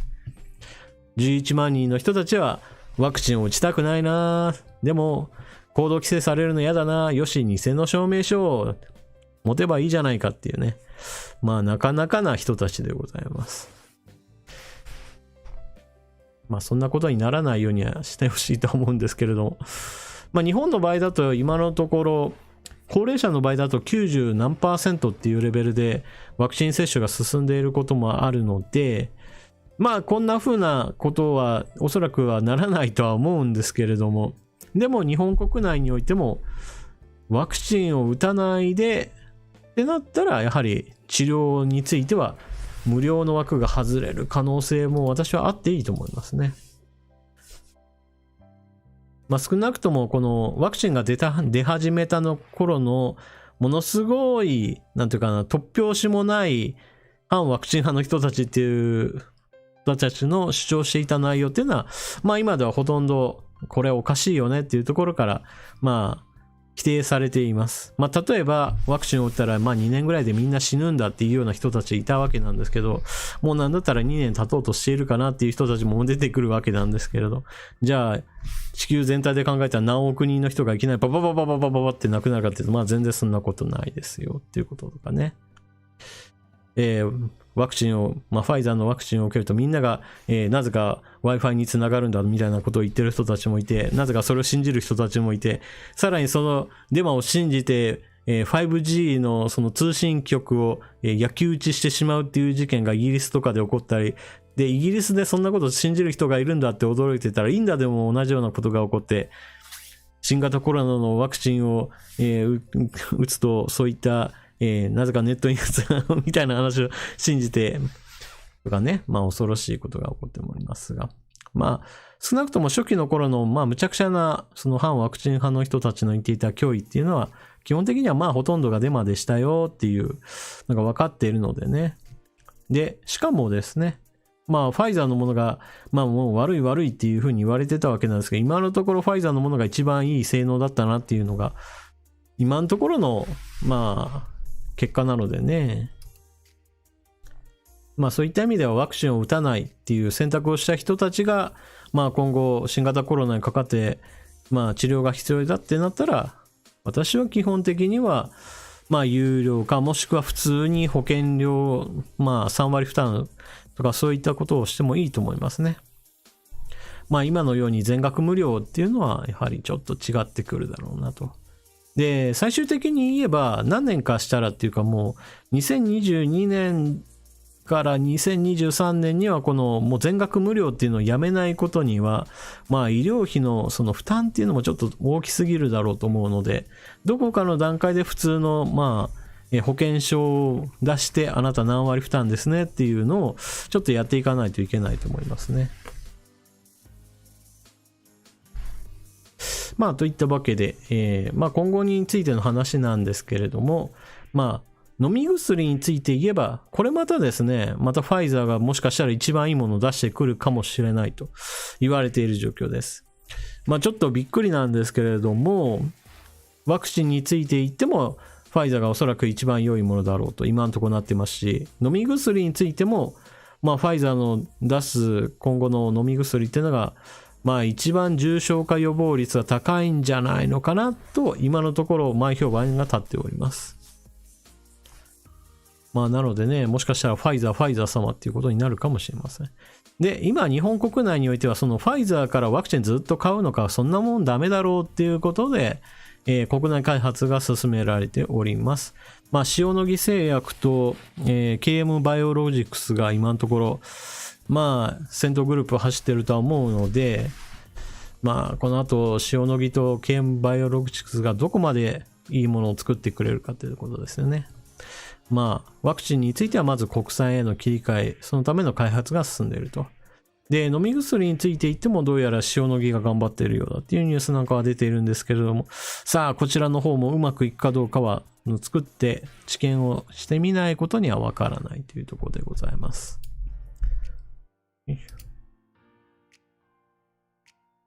さて、それでは次行きましょうかね。旅好き和夫さんの書き込みをご紹介します。ウクライナ情勢と対応している EU の動き、ウクライナ内でも一枚岩ではないのか？ロシアが天然資源による外貨獲得や経済活性化を思うのは当然として、なぜ内需型に移行できないのかが分かりづらいところ。はい、というわけでウクライナ情勢なんですけれども、ウクライナ情勢を考えるときに大事なのは基本的には EU というよりはNATO ですよね。結局防衛のその協定で集まっている人たちのこの NATO がだんだんとロシア側の方に加盟国が増えていって、ロシアとしてはまるで包囲網を敷かれているような感じになってきてるぞっていうところから、ウクライナに対して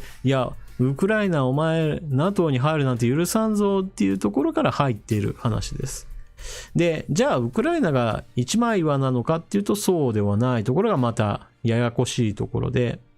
もともとウクライナっていうのはソ連時代はもう完全にロシアと一体化した状態だったので、基本的にはロシア派の人たちもたくさんいると。ただし現在の政権としてはいやいやもうロシアとはちょっと距離を置こうぜっていうところから EU 側に近づく。そして EU 側に近づくときに大事になるのがしっかりと防衛をみんなとするぞっていう形でロシアとの完全な縁切りをしたい。そのためには NATO に加盟するのは必要だという形になっております。そういったこともあるのでウクライナの中においてもいやいや自分たちはロシア側の方とくっつきたいんだぞっていうような人たちがいると。で、そのような人たちに、軍事的な支援を行うのがロシア本国という形になっております。なので、ウクライナにおいても一枚岩ではなくて、ロシア側に行きたい人と、一方で EU 側につきたい人たちとの間で、綱引きが行われているところなんですね。で、一方でロシアなんですけど、じゃあなんでそんなことをする必要があるかっていうと、軍事的な意味においてどんどんとその周辺国が、NATO 側になってくると、 NATO の場合だとアメリカ軍がよし基地作りたいなってなった時に非常に話がしやすいということもあって、もしもウクライナに、米軍とかが基地作っちゃったりとかしたら、もうめちゃくちゃもう首都と近いなっていうところが警戒するということもありますね。で、一方でロシアの経済からすると、天然資源による外貨獲得や経済活性化を狙うものは当然としてということなんですけれども、一方で内需型になんで移行できないかと言われると、ロシアの場合だと人口的には日本と大して変わりはないんですけれども、ものすごく国土が大きいっていうこともあって、首都の周辺以外だとはっきり言ってガラガラなんですよね。そういったこともあって人口密度的に言うと広い国土に、それに対してはちょっと少なすぎる人口っていうこともあって、国内経済の規模をものすごく大きくするのが難しいっていうそういったことになります。なので基本的には天然資源ガスをもう売りまくりますよとか、もしくは広い国土なので鉱物資源もいっぱいありますよっていうところからこれらを売るっていうことがどうしても経済の基本になると。で、この構造っていうのは別に今に始まった話ではなくても、ソ連時代から基本的には、鉱物資源を売ろう、油を売ろう、ガスを売ろうっていうのが基本的な、国家経済の基本になっています。で、今のロシアにしてみると、例えばヨーロッパ向けの天然ガスの輸出っていうのがこれからもどんどんと続くだろうっていうことも考えて、ある程度 EU 側に対しても、強く出てもそんなに EU 側から切られることはないだろうっていうちょっと打算が働いていると思います。特に、ノルドストリームっていうのが1と2っていう2つがあって、2の方はそろそろ開通するかもしれないっていう段階に入っていて、これは天然ガスをドイツ向けにガンガンと、送ろうっていうそのパイプラインっていうかラインなんですけれども、でドイツにしてみるとこの天然ガスの需要っていうのをどんどんと増やしている状態で、というのも火力発電所の中でも特に石炭火力についてはどんどんとやめていきましょうねっていうそういった方向になっているので、今は石炭から天然ガスへの移行っていうのを進めていると。で、ドイツの国内においては天然ガスがガンガン出るわけではないので、それをロシアに完全に依存する形になっている。そういったこともあって、EU の中心国の一つであるドイツがそうやって天然ガスを完全にロシアに依存していると。そういったこともあって、ロシアとしてはちょっと強気に出たとしても EU 国内においてはロシアとの経済関係を切るっていう選択肢はないだろうということをある程度見越した上で、少し強めにウクライナに圧迫をかけても大丈夫だろうっていう、そういった計算が立つと。で、ウクライナの方が少し根負けする形で、なんとかこの和平交渉みたいな形で、NATO 入りを延期するような形になれば、ウクライナとしては、このまま何か軍事的な衝突みたいなことをしないで済むだろうなっていう、そういった落としどころになってるんじゃないかなと思いますね。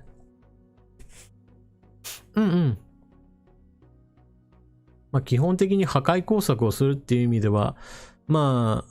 戦力としては十分攻撃力としてはありますからね。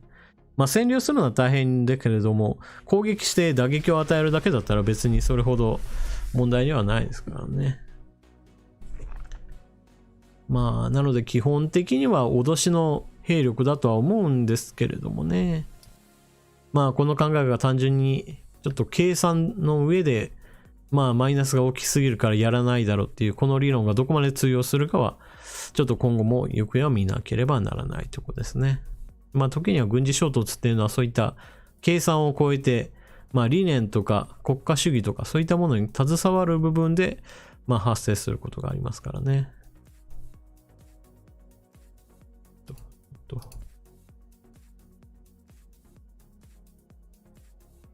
ルールさん、天然ガス以外に主たる産業がないから。そうですね。油も出ますよ、ロシアは。ロシアは油も出ますし、天然ガスも出ます。どっちにしても、なんていうか、天然物を売っているっていうところで、例えば自動車産業であるとか、何か鉄鋼業であるとか、ソフトウェア産業で、じゃあ世界をとか、そういったものはちょっとないですからね。今後、温暖化現象が進んでいけば、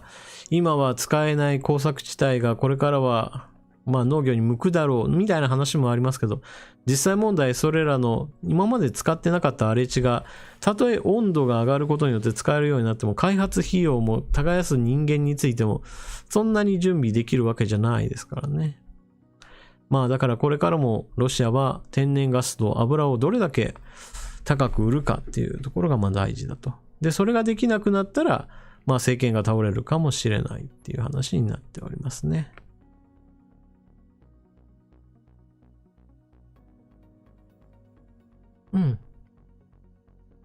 ポチちょっと他の皆さんね。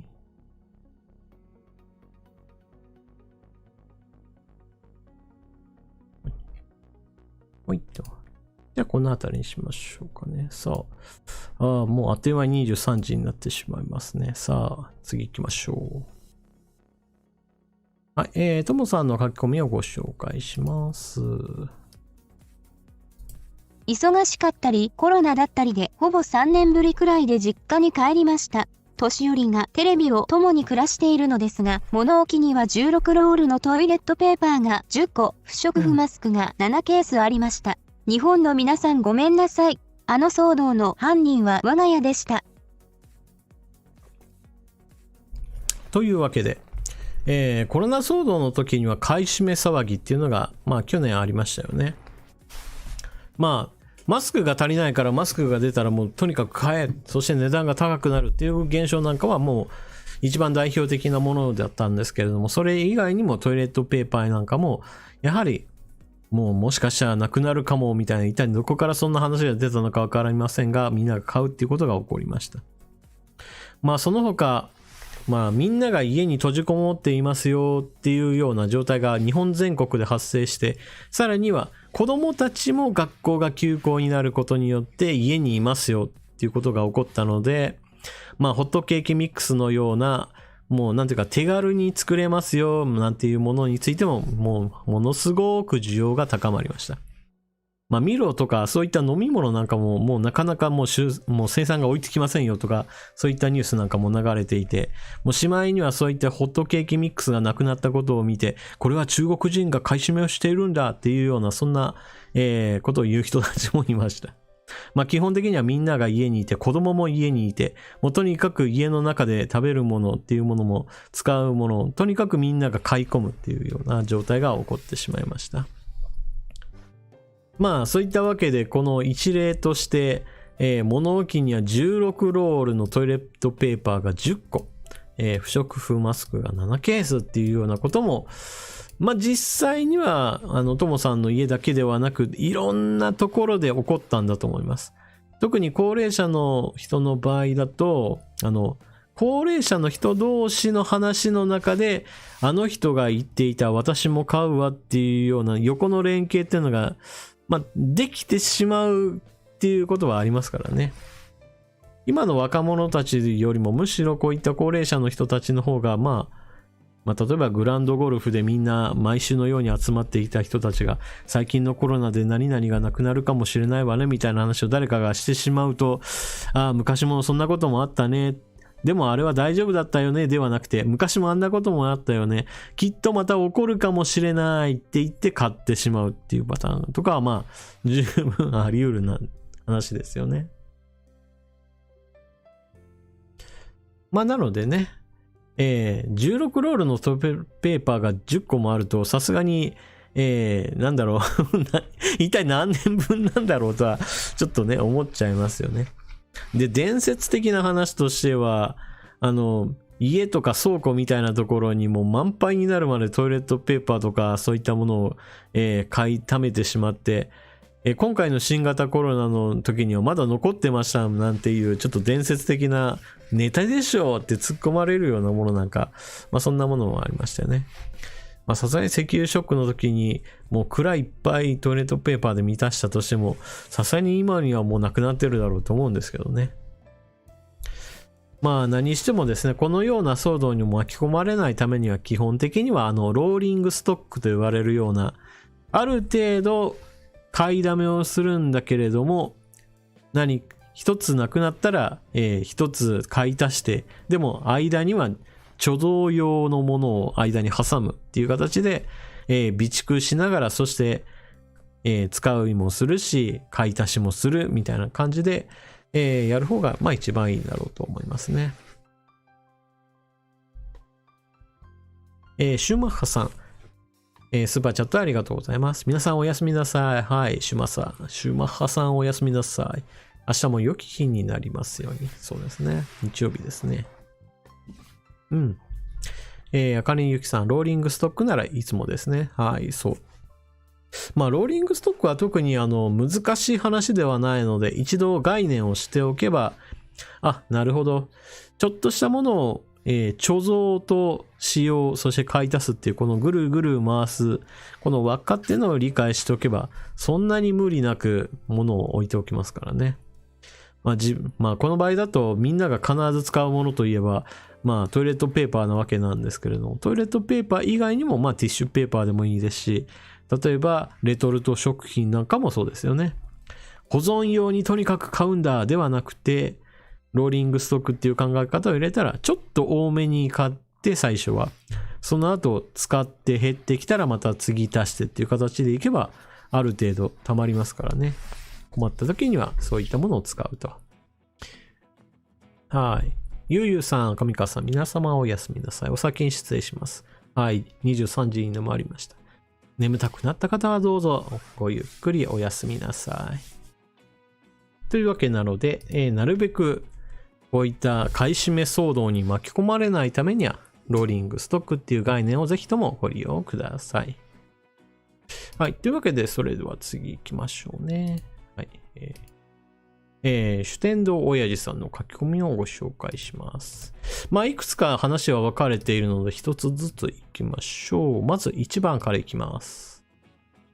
石原伸晃氏の一派を取り込むために落選議員の彼を内閣官房参与に起用した。結局、あれやこれやつまらんことが知られて石原氏は辞退したが、岸田総理はせこ、石原伸晃氏もせこい。そして岸田総理は内閣官房参与という役職の意味を分かってないと思う。そもそも政治家は庶民の代表なので専門知識がないというのが前提です。実際、破高学歴ですが、特に理系の多種多様な専門知識はない。だから内閣官房参与という役職が助言をするために存在しているのに、自身の派閥のために政治利用しようとして愚かです。というわけで、まずは石原伸晃さんの話でございます。石原伸晃さんはまず衆議院議員選挙の方で落ちました。そして、そのまま政界引退へという流れの中で、岸田総理が、いやいや、あなたのことは私の方で何とかしますよっていうところで、いわゆる失業対策として言われているのが、内閣官房参与っていう、ポストでございました。で、石原伸晃さんは一応派閥のリーダーっていう、ポストがあったので、そういった形でつなぎ止めておけば、この石原派の議員の人たちが、自分自身のいわゆる支持者として取り込めるだろうっていうのは、ある程度計算があったと思います。ところが石原伸晃さんは結局のところ、国民受けするような人では全くなかったので、しかも、政治家として何かこのことに関してすごく取り組んでいるなっていう、いわゆる強い支持者の人たちがいるわけではなかったので、内閣官房参与になった時、あなた一体何のことで、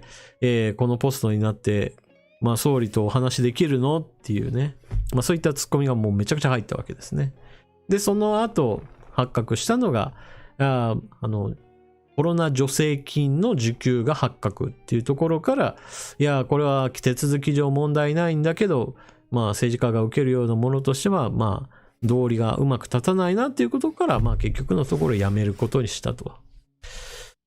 で、このコロナ助成金を受け取ることに関しては、いろいろ意見はあると思います。皆さんの中で。いや、これはあくまでも、たとえ政治団体であろうとも一つの営利団体として考えれば、いわばコロナの影響を受けたんだから売り上げが下がってそれを受給するのは問題ないだろうっていう言われる方もおられます。でもねっていうところから以前お話もしたんですけれども、そもそも政治団体が、他の法人企業営利企業かのようにして売り上げが下がったことを理由にしてコロナ助成金を受けるのおかしいだろうっていうことも言いました。で、そもそも下がっているっていう話をしても通年で見ればそもそも収入増えてんじゃん、売り上げ増えてんじゃんっていうところから減った月だけを取り上げて減ったんだから受給しました。でも年間トータルで言えばそもそもプラス増えてますよ。でも何かって言われると、いやいやそれ何かお金のいろいろ都合をつけてその時だけ減らしたんじゃないのみたいなね、そういったことも思いますし。で、このコロナ助成金っていうのもそもそも論で言うと、もう本当に一般企業向けにちゃんとルールを作っておかなければならなかったものを政治団体も受けれるようにしたから、こういった混乱が起こっちゃったんですよね。というわけで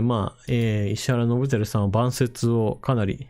怪我したなというところでございますよね。で、岸田総理も結局石原伸晃さんをこんな形で起用して、双方にとって傷が残る形になりましたよね。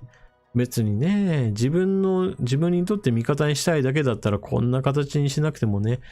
例えば、裏の話として、いや、次、石原伸晃さん、今は選挙に落ちたけれども、次の参議院選挙の時にはあなたを比例名簿の上位の方にねじ込むように、しときますから、みたいなことを言っておけばね、私たちの知らないところで話をつけておけば、別にね、石原さんを取り込むことなんて簡単だったろうにっていうふうに思うんですけどね。そういった意味では、やり方としてもものすごく下手打ったなっていう感じしますよね。さて2番に行きましょう。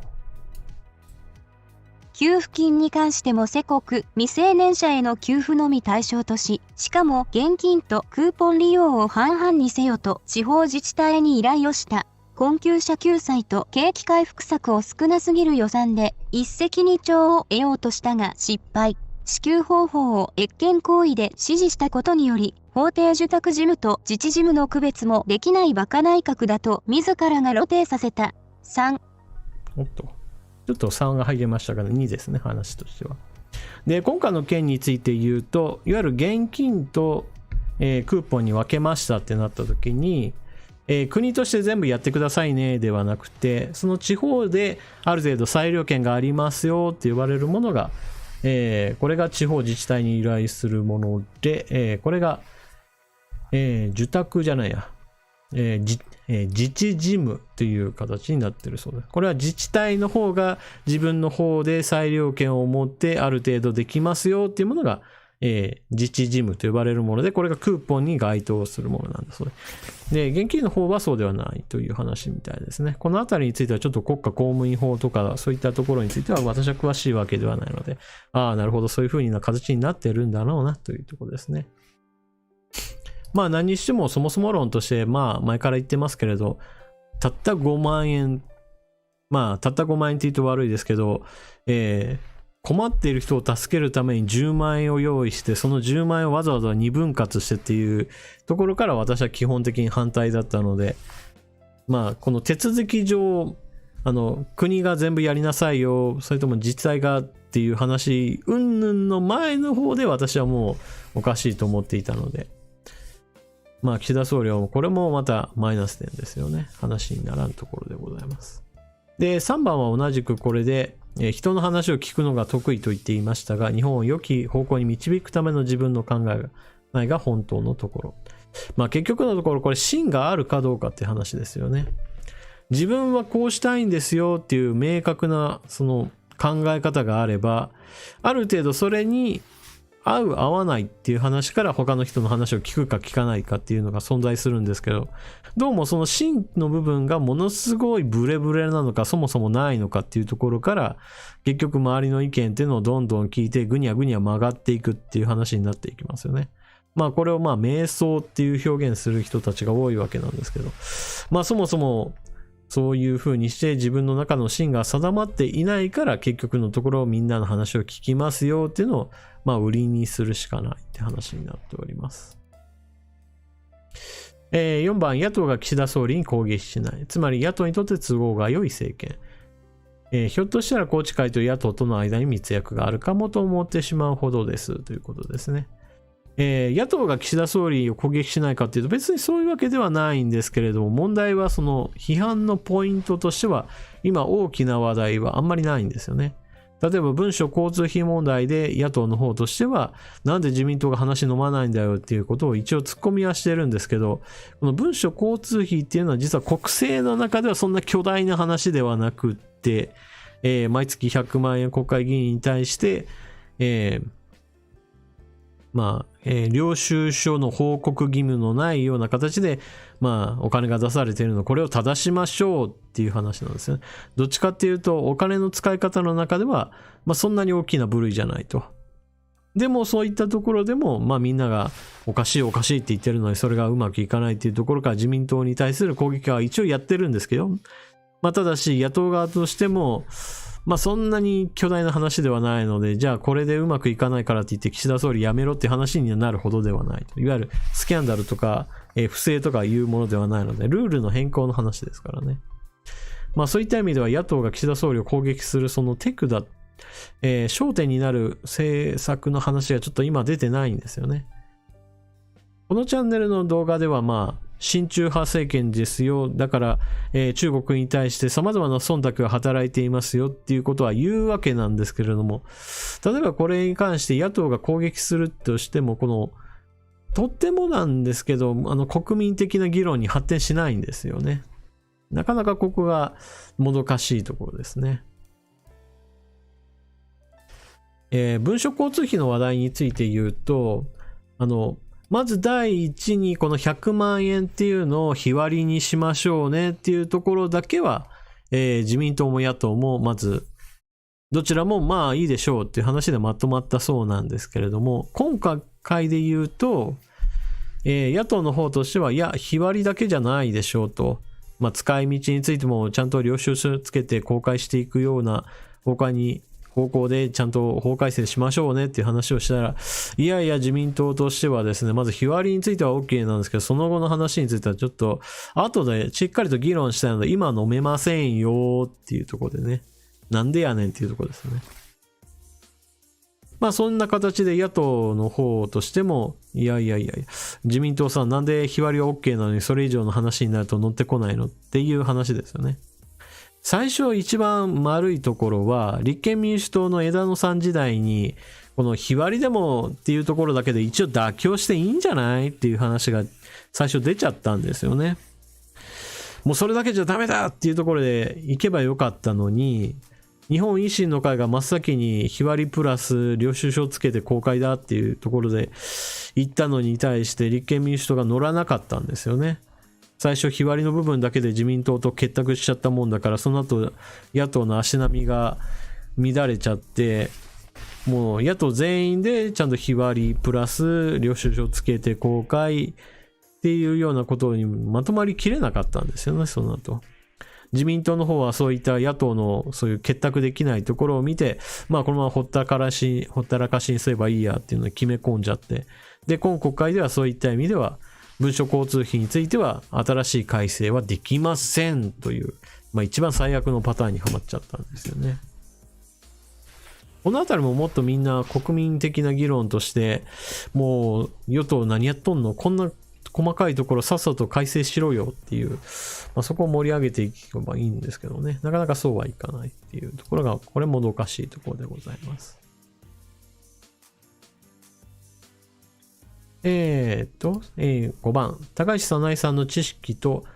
認知上昇を恐れているかのような人事をした。政調会長にとどめ、安倍元総理が提案したと言われている幹事長にはしなかったっていうところですね。これはそうですよね。安倍総理としては、高橋早苗さんについては自民党の幹事長職をポストを要求したと言われています。まあ実際に安倍さんがこの件について私は押したんだという、まあそんなことを表立って言う人ではないので、まあそうだろうというところで報道されているわけなんですけれども。まあ政調会長っていうのは別に悪いポストではありません。政策全般について党の取りまとめ役として本来だったら機能すると。ところが、そうはいかないとなってしまったのが岸田総理と、茂木幹事長のラインですよね。茂木幹事長は本来であれば政調会長が取りまとめ役になって政策について全般取り仕切るはずだったのに、いやもう幹事長の方でやるから、もう高橋さん、まあいろいろ言うのはわかるけども、もうあなたの言うことなんか聞かないよっていうことになってるんですね。その一番、顕著な例として、まあ最近上がったのが、今日取り上げた対中非難決議ですよね。高市さんは中国に対しては非難決議を出すべき派で党内を取りまとめを図ったと。一方でそれに対して茂木幹事長がいやいやそんな今じゃないわダメだわっていう話で突っぱねたと。で今じゃないわっていうこの理論っていうのも結局のところ茂木幹事長私が自分が幹事長職やってる間はもうやらせんよっていう話ですからね。そういった意味では人事の大きな変更がない限りは高市さんは完全にまあ目の上の単行部状態でこれから茂木さんが邪魔になるっていう展開です。そういった意味では岸田総理としては高市さん封じとして、茂木幹事長これからも使うんだろうなっていう嫌な構図ですよね。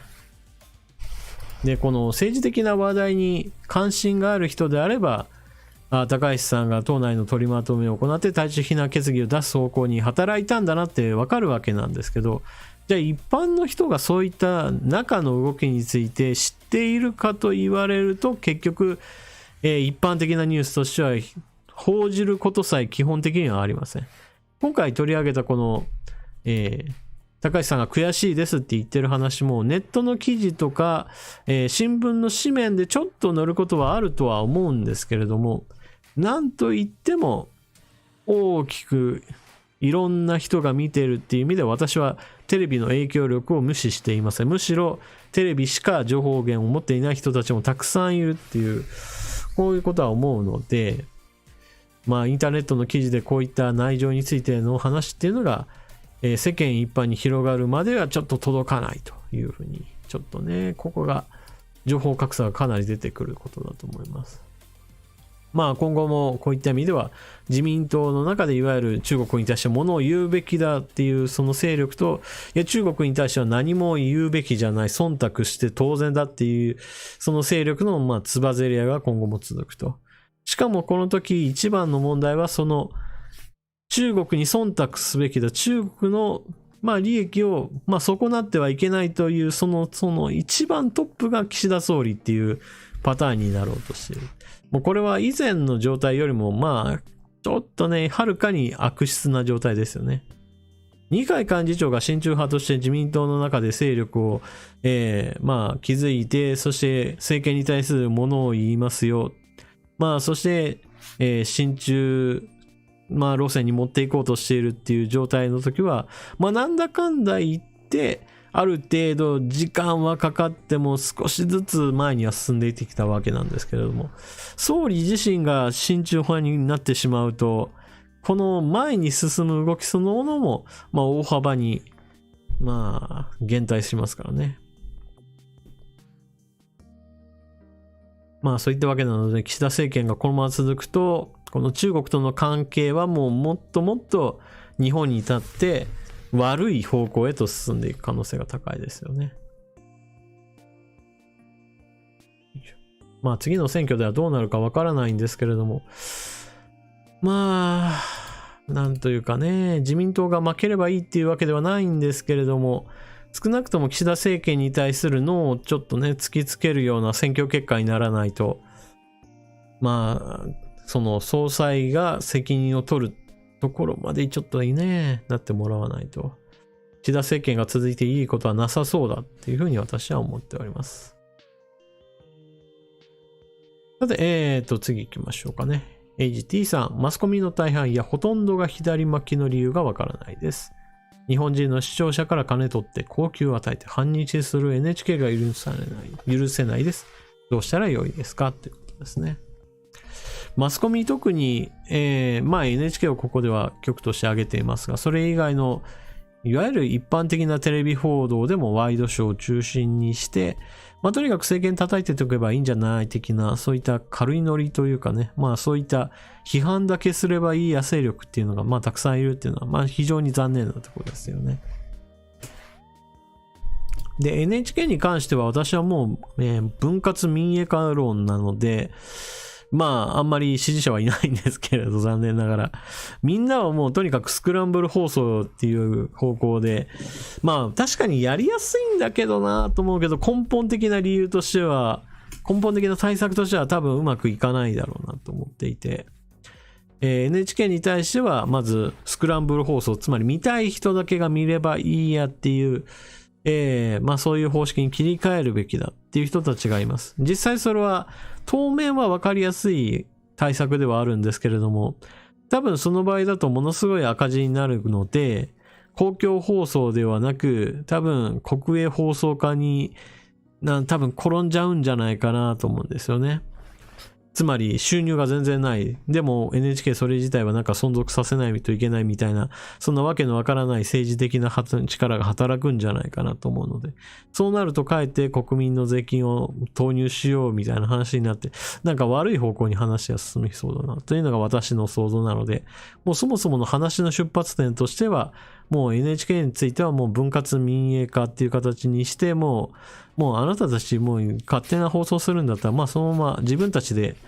営業してみなさいよと、国民から金取るなよっていう方向に行ったらいいんじゃないかなと思うんですけどね。よいしょ。で、国営放送は国営放送でやりゃいいんだよっていうところですね。まあそんな感じで、左巻きの理由がわからないですっていう部分についてですけど、まあ放送業界に入る人たちそのものがもともとは、なんていうかな、共産主義とは言わないけれども、左巻きの人たちが大学でまあ勢力を張っていたっていう、その伝統からスタートしてるのかな、とはちょっとは思うんですけどね。で、中の方で少しずつ、まあ、そういった動きっていうのが強まっていったっていうのはあると思いますね。大学の教授陣自身が、いわゆる保守派なのか、それとも、いわゆる共産的な、いわゆる左巻きの方向の人が多いかって言われたら、やっぱり左巻きの人たちが多いと。で、共産主義にかぶれる人たちの特徴としては、やっぱりインテリがなりやすいとか、まあ、インテリの人たちの一つのたしなみとして、考えられていた時代があったのでっていうところはちょっとあると思いますけどね。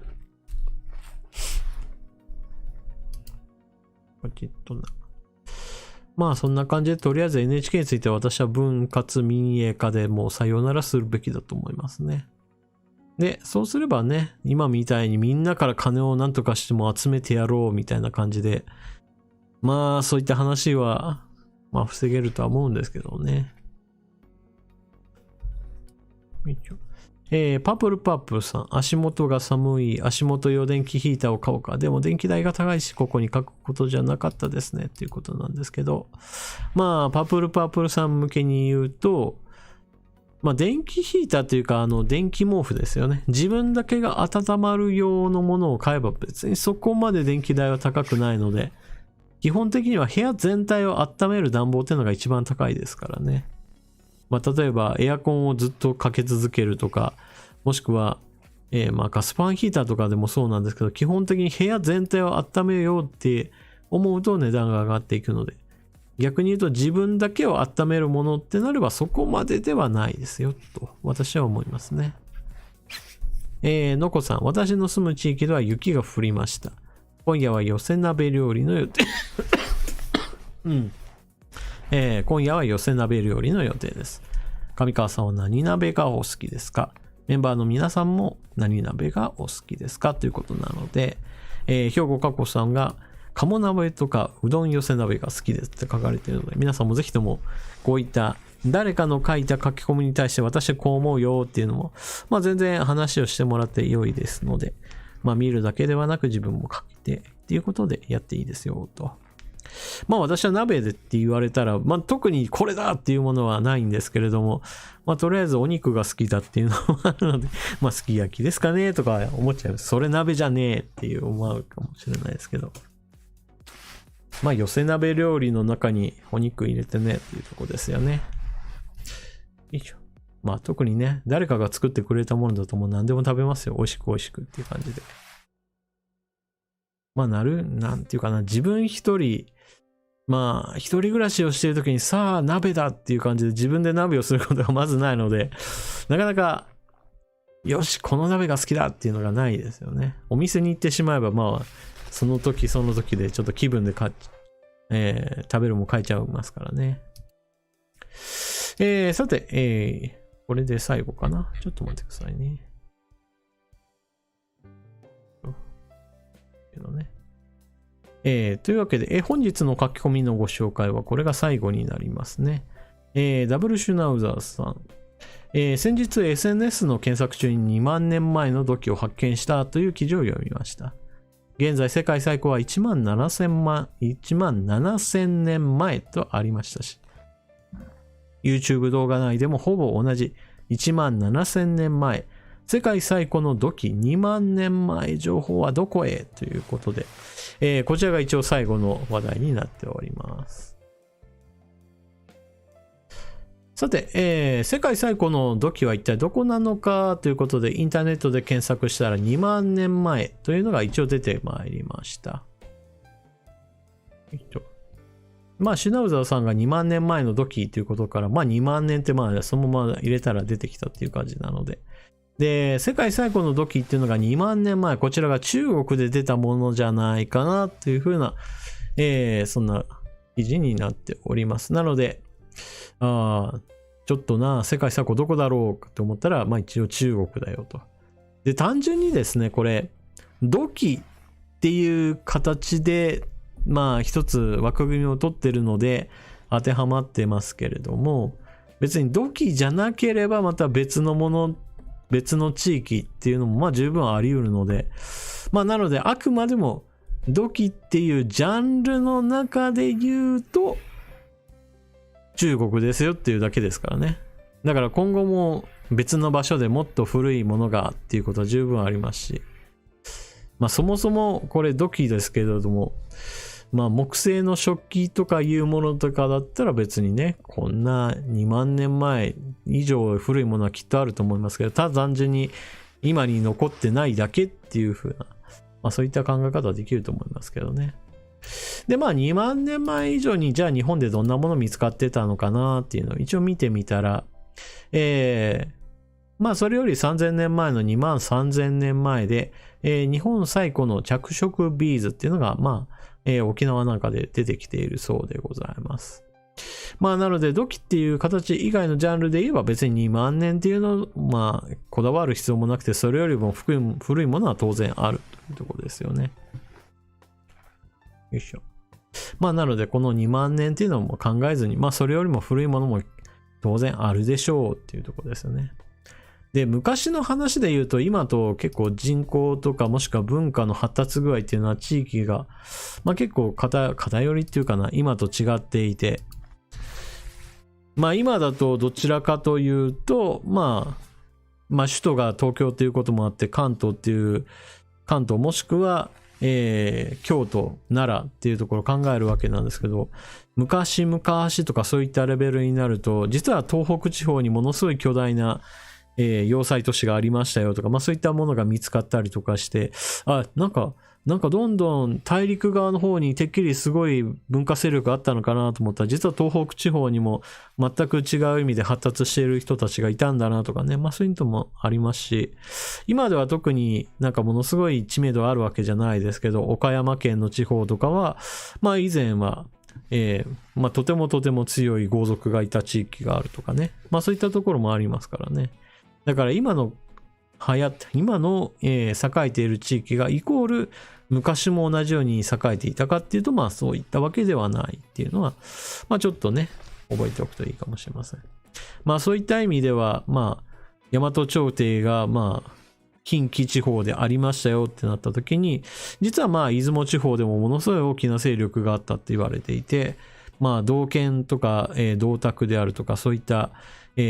まあ青銅器文化っていう意味では、まあ出雲地方というのはものすごく、まあ大和朝廷よりも、まあ勢力的には大きかったんじゃないかっていう話なんかもありますからね。まあそういった意味では、まあ大陸に近かった九州地方からそこからだんだんと、東へと大きく日本っていうのが、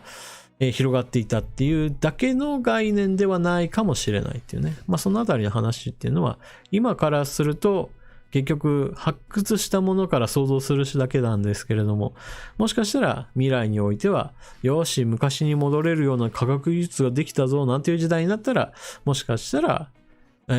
全然違う地域にとんでもない、勢力圏があったんだなとかね、そういった歴史が書き換わる時っていうのはまああるのかもしれませんね。まあといった具合でございまして、本日の皆さんからの書き込み18件、こちらの話題を主に進めてまいりました。おっと。あ、ちょっと抜けてるものがありましたね。ちょっと待ってくださいね。全部じゃなかった。109さん、とっくりさんですね。給付にしてもワクチンのブースター接種にしても話がブレブレな岸田内閣の支持率が高いのはなぜなのでしょうか。コロナの感染者数が増えてないからでしょうがっていうことなんですけれど、私はこのコロナの感染者数が増えていないから論っていうのに私は一番の理由じゃないかなと思っております。現在の岸田政権のいろんな細かな政策については私はまず外交面に対してはこれ全然ダメじゃっていうふうに思ってますし、で国内の政治においても文書交通費にしても、その後のクーポン券のごたごたについていても何やってんのっていうふうに思ってます。基本的にはこれはいい政権だ、何々の政策いいねみたいな話は、残念ながら基本的には安倍政権、菅政権の進めていた政策がようやく今動き出したよっていうものが主体で、岸田政権になってからこれやりたいですって言って始めて、いいねと言えるような政策は今のところ出ております。じゃあそんなような状態なのに世間ではなぜか支持率高いよって言われたら、結局のところ以前から進められていたワクチン接種がガンガン進めていましたよとか、そういったこともあって新型コロナの感染状況が落ち着いているということが今の岸田政権の支持率高めに出ている理由じゃないかなと思っております。なのでもうちょっとこの化けの皮が剥がれてみんなからちょっと岸田政権まずいじゃんっていう一般国民みんなが思うレベルまでかかるにはちょっと時間差かかるんじゃないかなっていうね。ちょっとそこ不安ですね。早くみんな気づいてっていう。よいしょ。といったところでございます。これで本日皆さんからの書き込みについては全件コメントしたんじゃないかなというふうに思っておりますね。よいしょ。といったわけで2時間半という感じになりましたね。だいたい2時間ぐらいって一応時間の目処はつけてますけど、まずこの2時間で収まることはないですよね。いつもなんとなくゆるゆるっと話しているうちにこの2時間という枠を超えて2時間半、3時間行くことも過去にはありましたし、それより以上伸びたこともありますよね。だから雨の中の熊さんが今書かれていますけれど、菅政権っていうのはね、本当に不遇な一番厳しい時になった、本当大変な時だったなって、もう外れくじを引いてしまったっていう面はありますよね。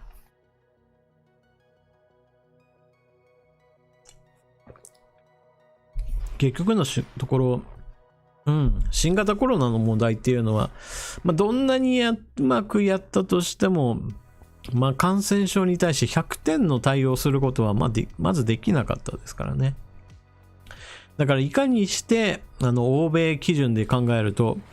被害は出ているんだけれどやれることはやりましたよっていう納得感を国民との対話で作り出すか、ここの対話能力が求められていたっていうところですよね。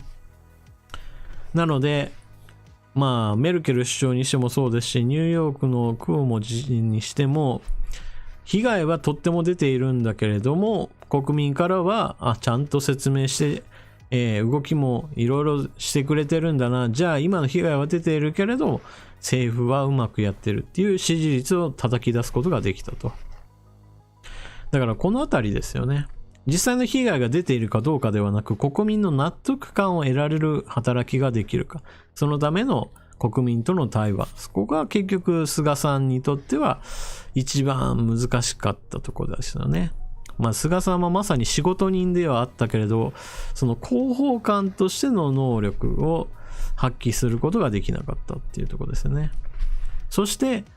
成果が出るまでどうしても時間がかかるっていうこともあったので、実際に効果が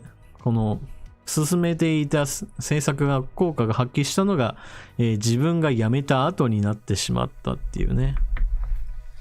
ここはちょっとね残念なところですね。菅さんが進めた結局政策っていうのは別に悪いわけではなかったですからね。パープルさん、ファイザーは効果が短いって話じゃなかったっていうことなんですけど、一番最初に言われていたのはこの感染予防効果、重症化予防効果、この2つを分けた場合、残念、この2つだけじゃん。3つ目として発症予防効果ですね。順番的には感染予防効果、発症予防効果、重症化予防。この3つのうち特に感染予防についてはデルタ株ぐらいのあたりからもうこれ全然、そんな期待できないわって話にはなりましたよね。で中和抗体っていうのがこの感染予防に一番、関わってくるところなんですけど、まあ大体半年ぐらい経ったらもう半分ぐらいになるぞっていうところで、まあ下がり気味であんまり評価できないなっていう話にはなりました。まあところがですね、その後他のワクチンとの比較で言うと、アストラゼネカはそのファイザーよりもさらに、半分ぐらいの期間で短くあっという間に効果が下がるよ。これあくまでも感染予防効果なんですけどもっていうことが分かったので、まあ初期のイメージからは、まあ、そんなに、悪いものではなかったと。で感染予防効果についてはそのようにして、まあ結構半年もしたら半分ぐらいだな、アストラゼネカはそれよりもさらに短い期間でさらに下がるんだなっていうのが分かったんですけども、それ以外の効果、発症予防効果と重症化予防効果については、特に重症化予防効果については、まあデルタ株について言っても、オミクロン株について言っても、まあ接種している人と接種していない人では当然のように接種を済ませた人の方が明らかに重症化予防効果は高いです。そして3回目を打てばやはり中和抗体の値も復活するので、感染症予防効果についてもある程度復活することができるので、まあ3回目接種を受けた方が基本的には命を落とす確率はまあ少なくなりますよということになっております。で日本国内ではこのファイザーについてはものすごく心配されていたわけなんですけれども、もちろんワクチンにしても治療薬についてもそうなんですけど、基本的にはゼロリスクではないので、メリットとデメリットを比較した時において、じゃあデメリットの方がでかいのかっていう話になると、やっぱりメリットの方が大きいですよっていうことになっております。まあ、例えばこのデメリット問題について言うと、一般的に私たちが飲んでいた例えば風邪の漢方薬とかでも、まあ実際には亡くなる人がいるとかね、まあそういった話はあるんですけれども、みんなが許容している日常的なリスクだったので、まあこれまでは取り上げてこられなかったと。一方においてワクチンっていうのはものすごいみんなが不安に思ってるので、一件でもあるとこれは何としてもっていう感じで、恐れるわけなんですけど、実際問題としては何千万人もしくは1億人とか、まあそういうぐらいの人たちが受けたときに、果たしてメリットとデメリットがどっちの方が大きいですかっていう天秤にかけるような話になると。まあ基本的には今のところメリットの方が大きいっていう考えた方がいいでしょう。まあただしゼロリスクではないので、まあワクチンを受けることによって副反応っていう問題も、まあ、発生しております。なのでね、あくまでもどのレベルで考えるかですよね。結局自分自身がその副作用が発生する、まさに当事者になった時には受けなきゃよかったとまあ思うことはまあどうしても避けられないんですけれど、じゃあ社会全体として考えた場合において、まあその副作用が発生する人数を理由として、じゃあより多くの人たちが新型コロナで亡くなってもええのってなった時に、いやそうじゃないだろうっていう話にはなりますからね。だからここはどうしてもそのなんていうか被害が出ることを前提にしてってなっちゃうんですよね。ゼロリスクを求めたら多分今でもまあワクチンは一つも打てないっていう話になっちゃいますからね。まあ変な話ではございますが、そうなってしまうでしょう。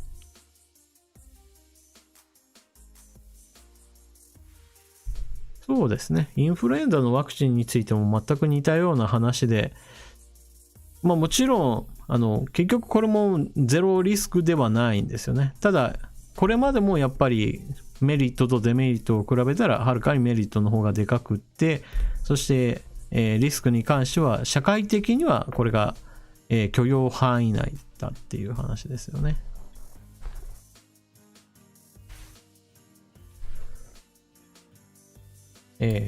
009サイボーグさん、副反応2500点。それ何点までかちょっとわからんですね。まあちなみに私は副反応は出ましたよ。確か、なんか体だるいな的な感じだったかな。あと腕がちょっと痺れたっていう感じだったかな。まあ熱いっていう感じかな。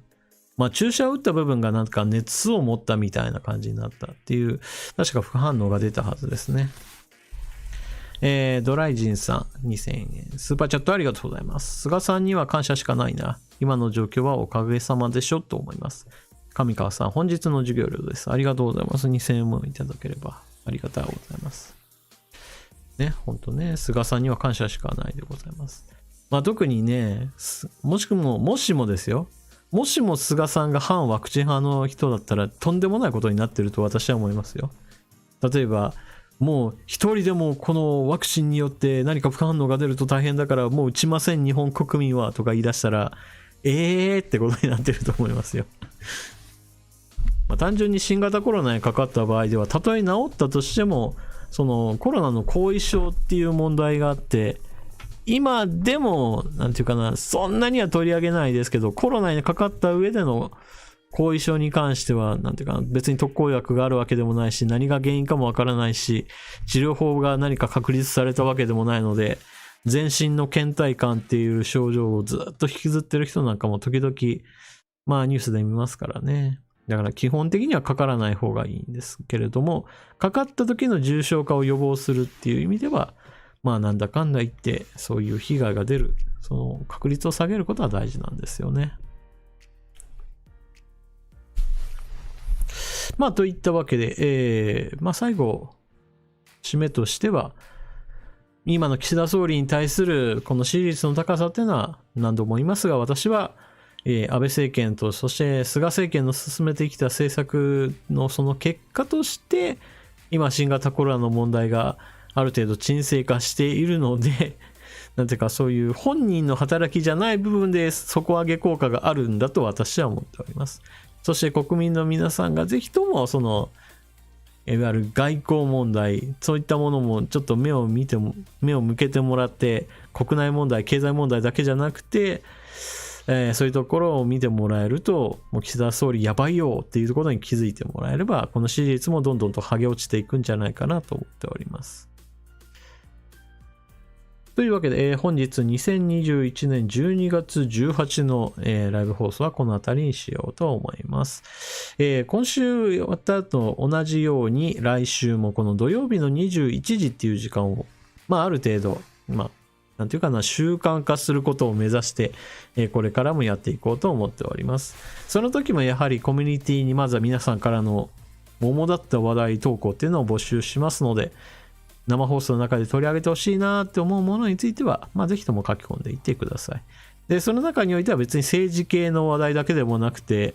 今回のようにちょっと寒いなとか冬、雪が降ってきたなとか、そういった話題でも全然問題ありませんので、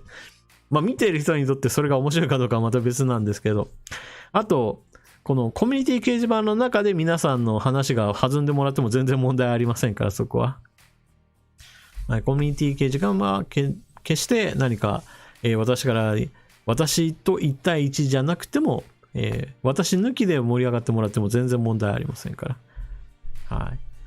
というわけで本日の放送はここまでといたします。来週同じ時間でまたお目にかかりましょう。そして明日は動画の予定になっております。それでは皆さんおやすみなさい。冬寒くなってまいりました。体調管理は特にお気をつけください。ではではおやすみなさい。またね。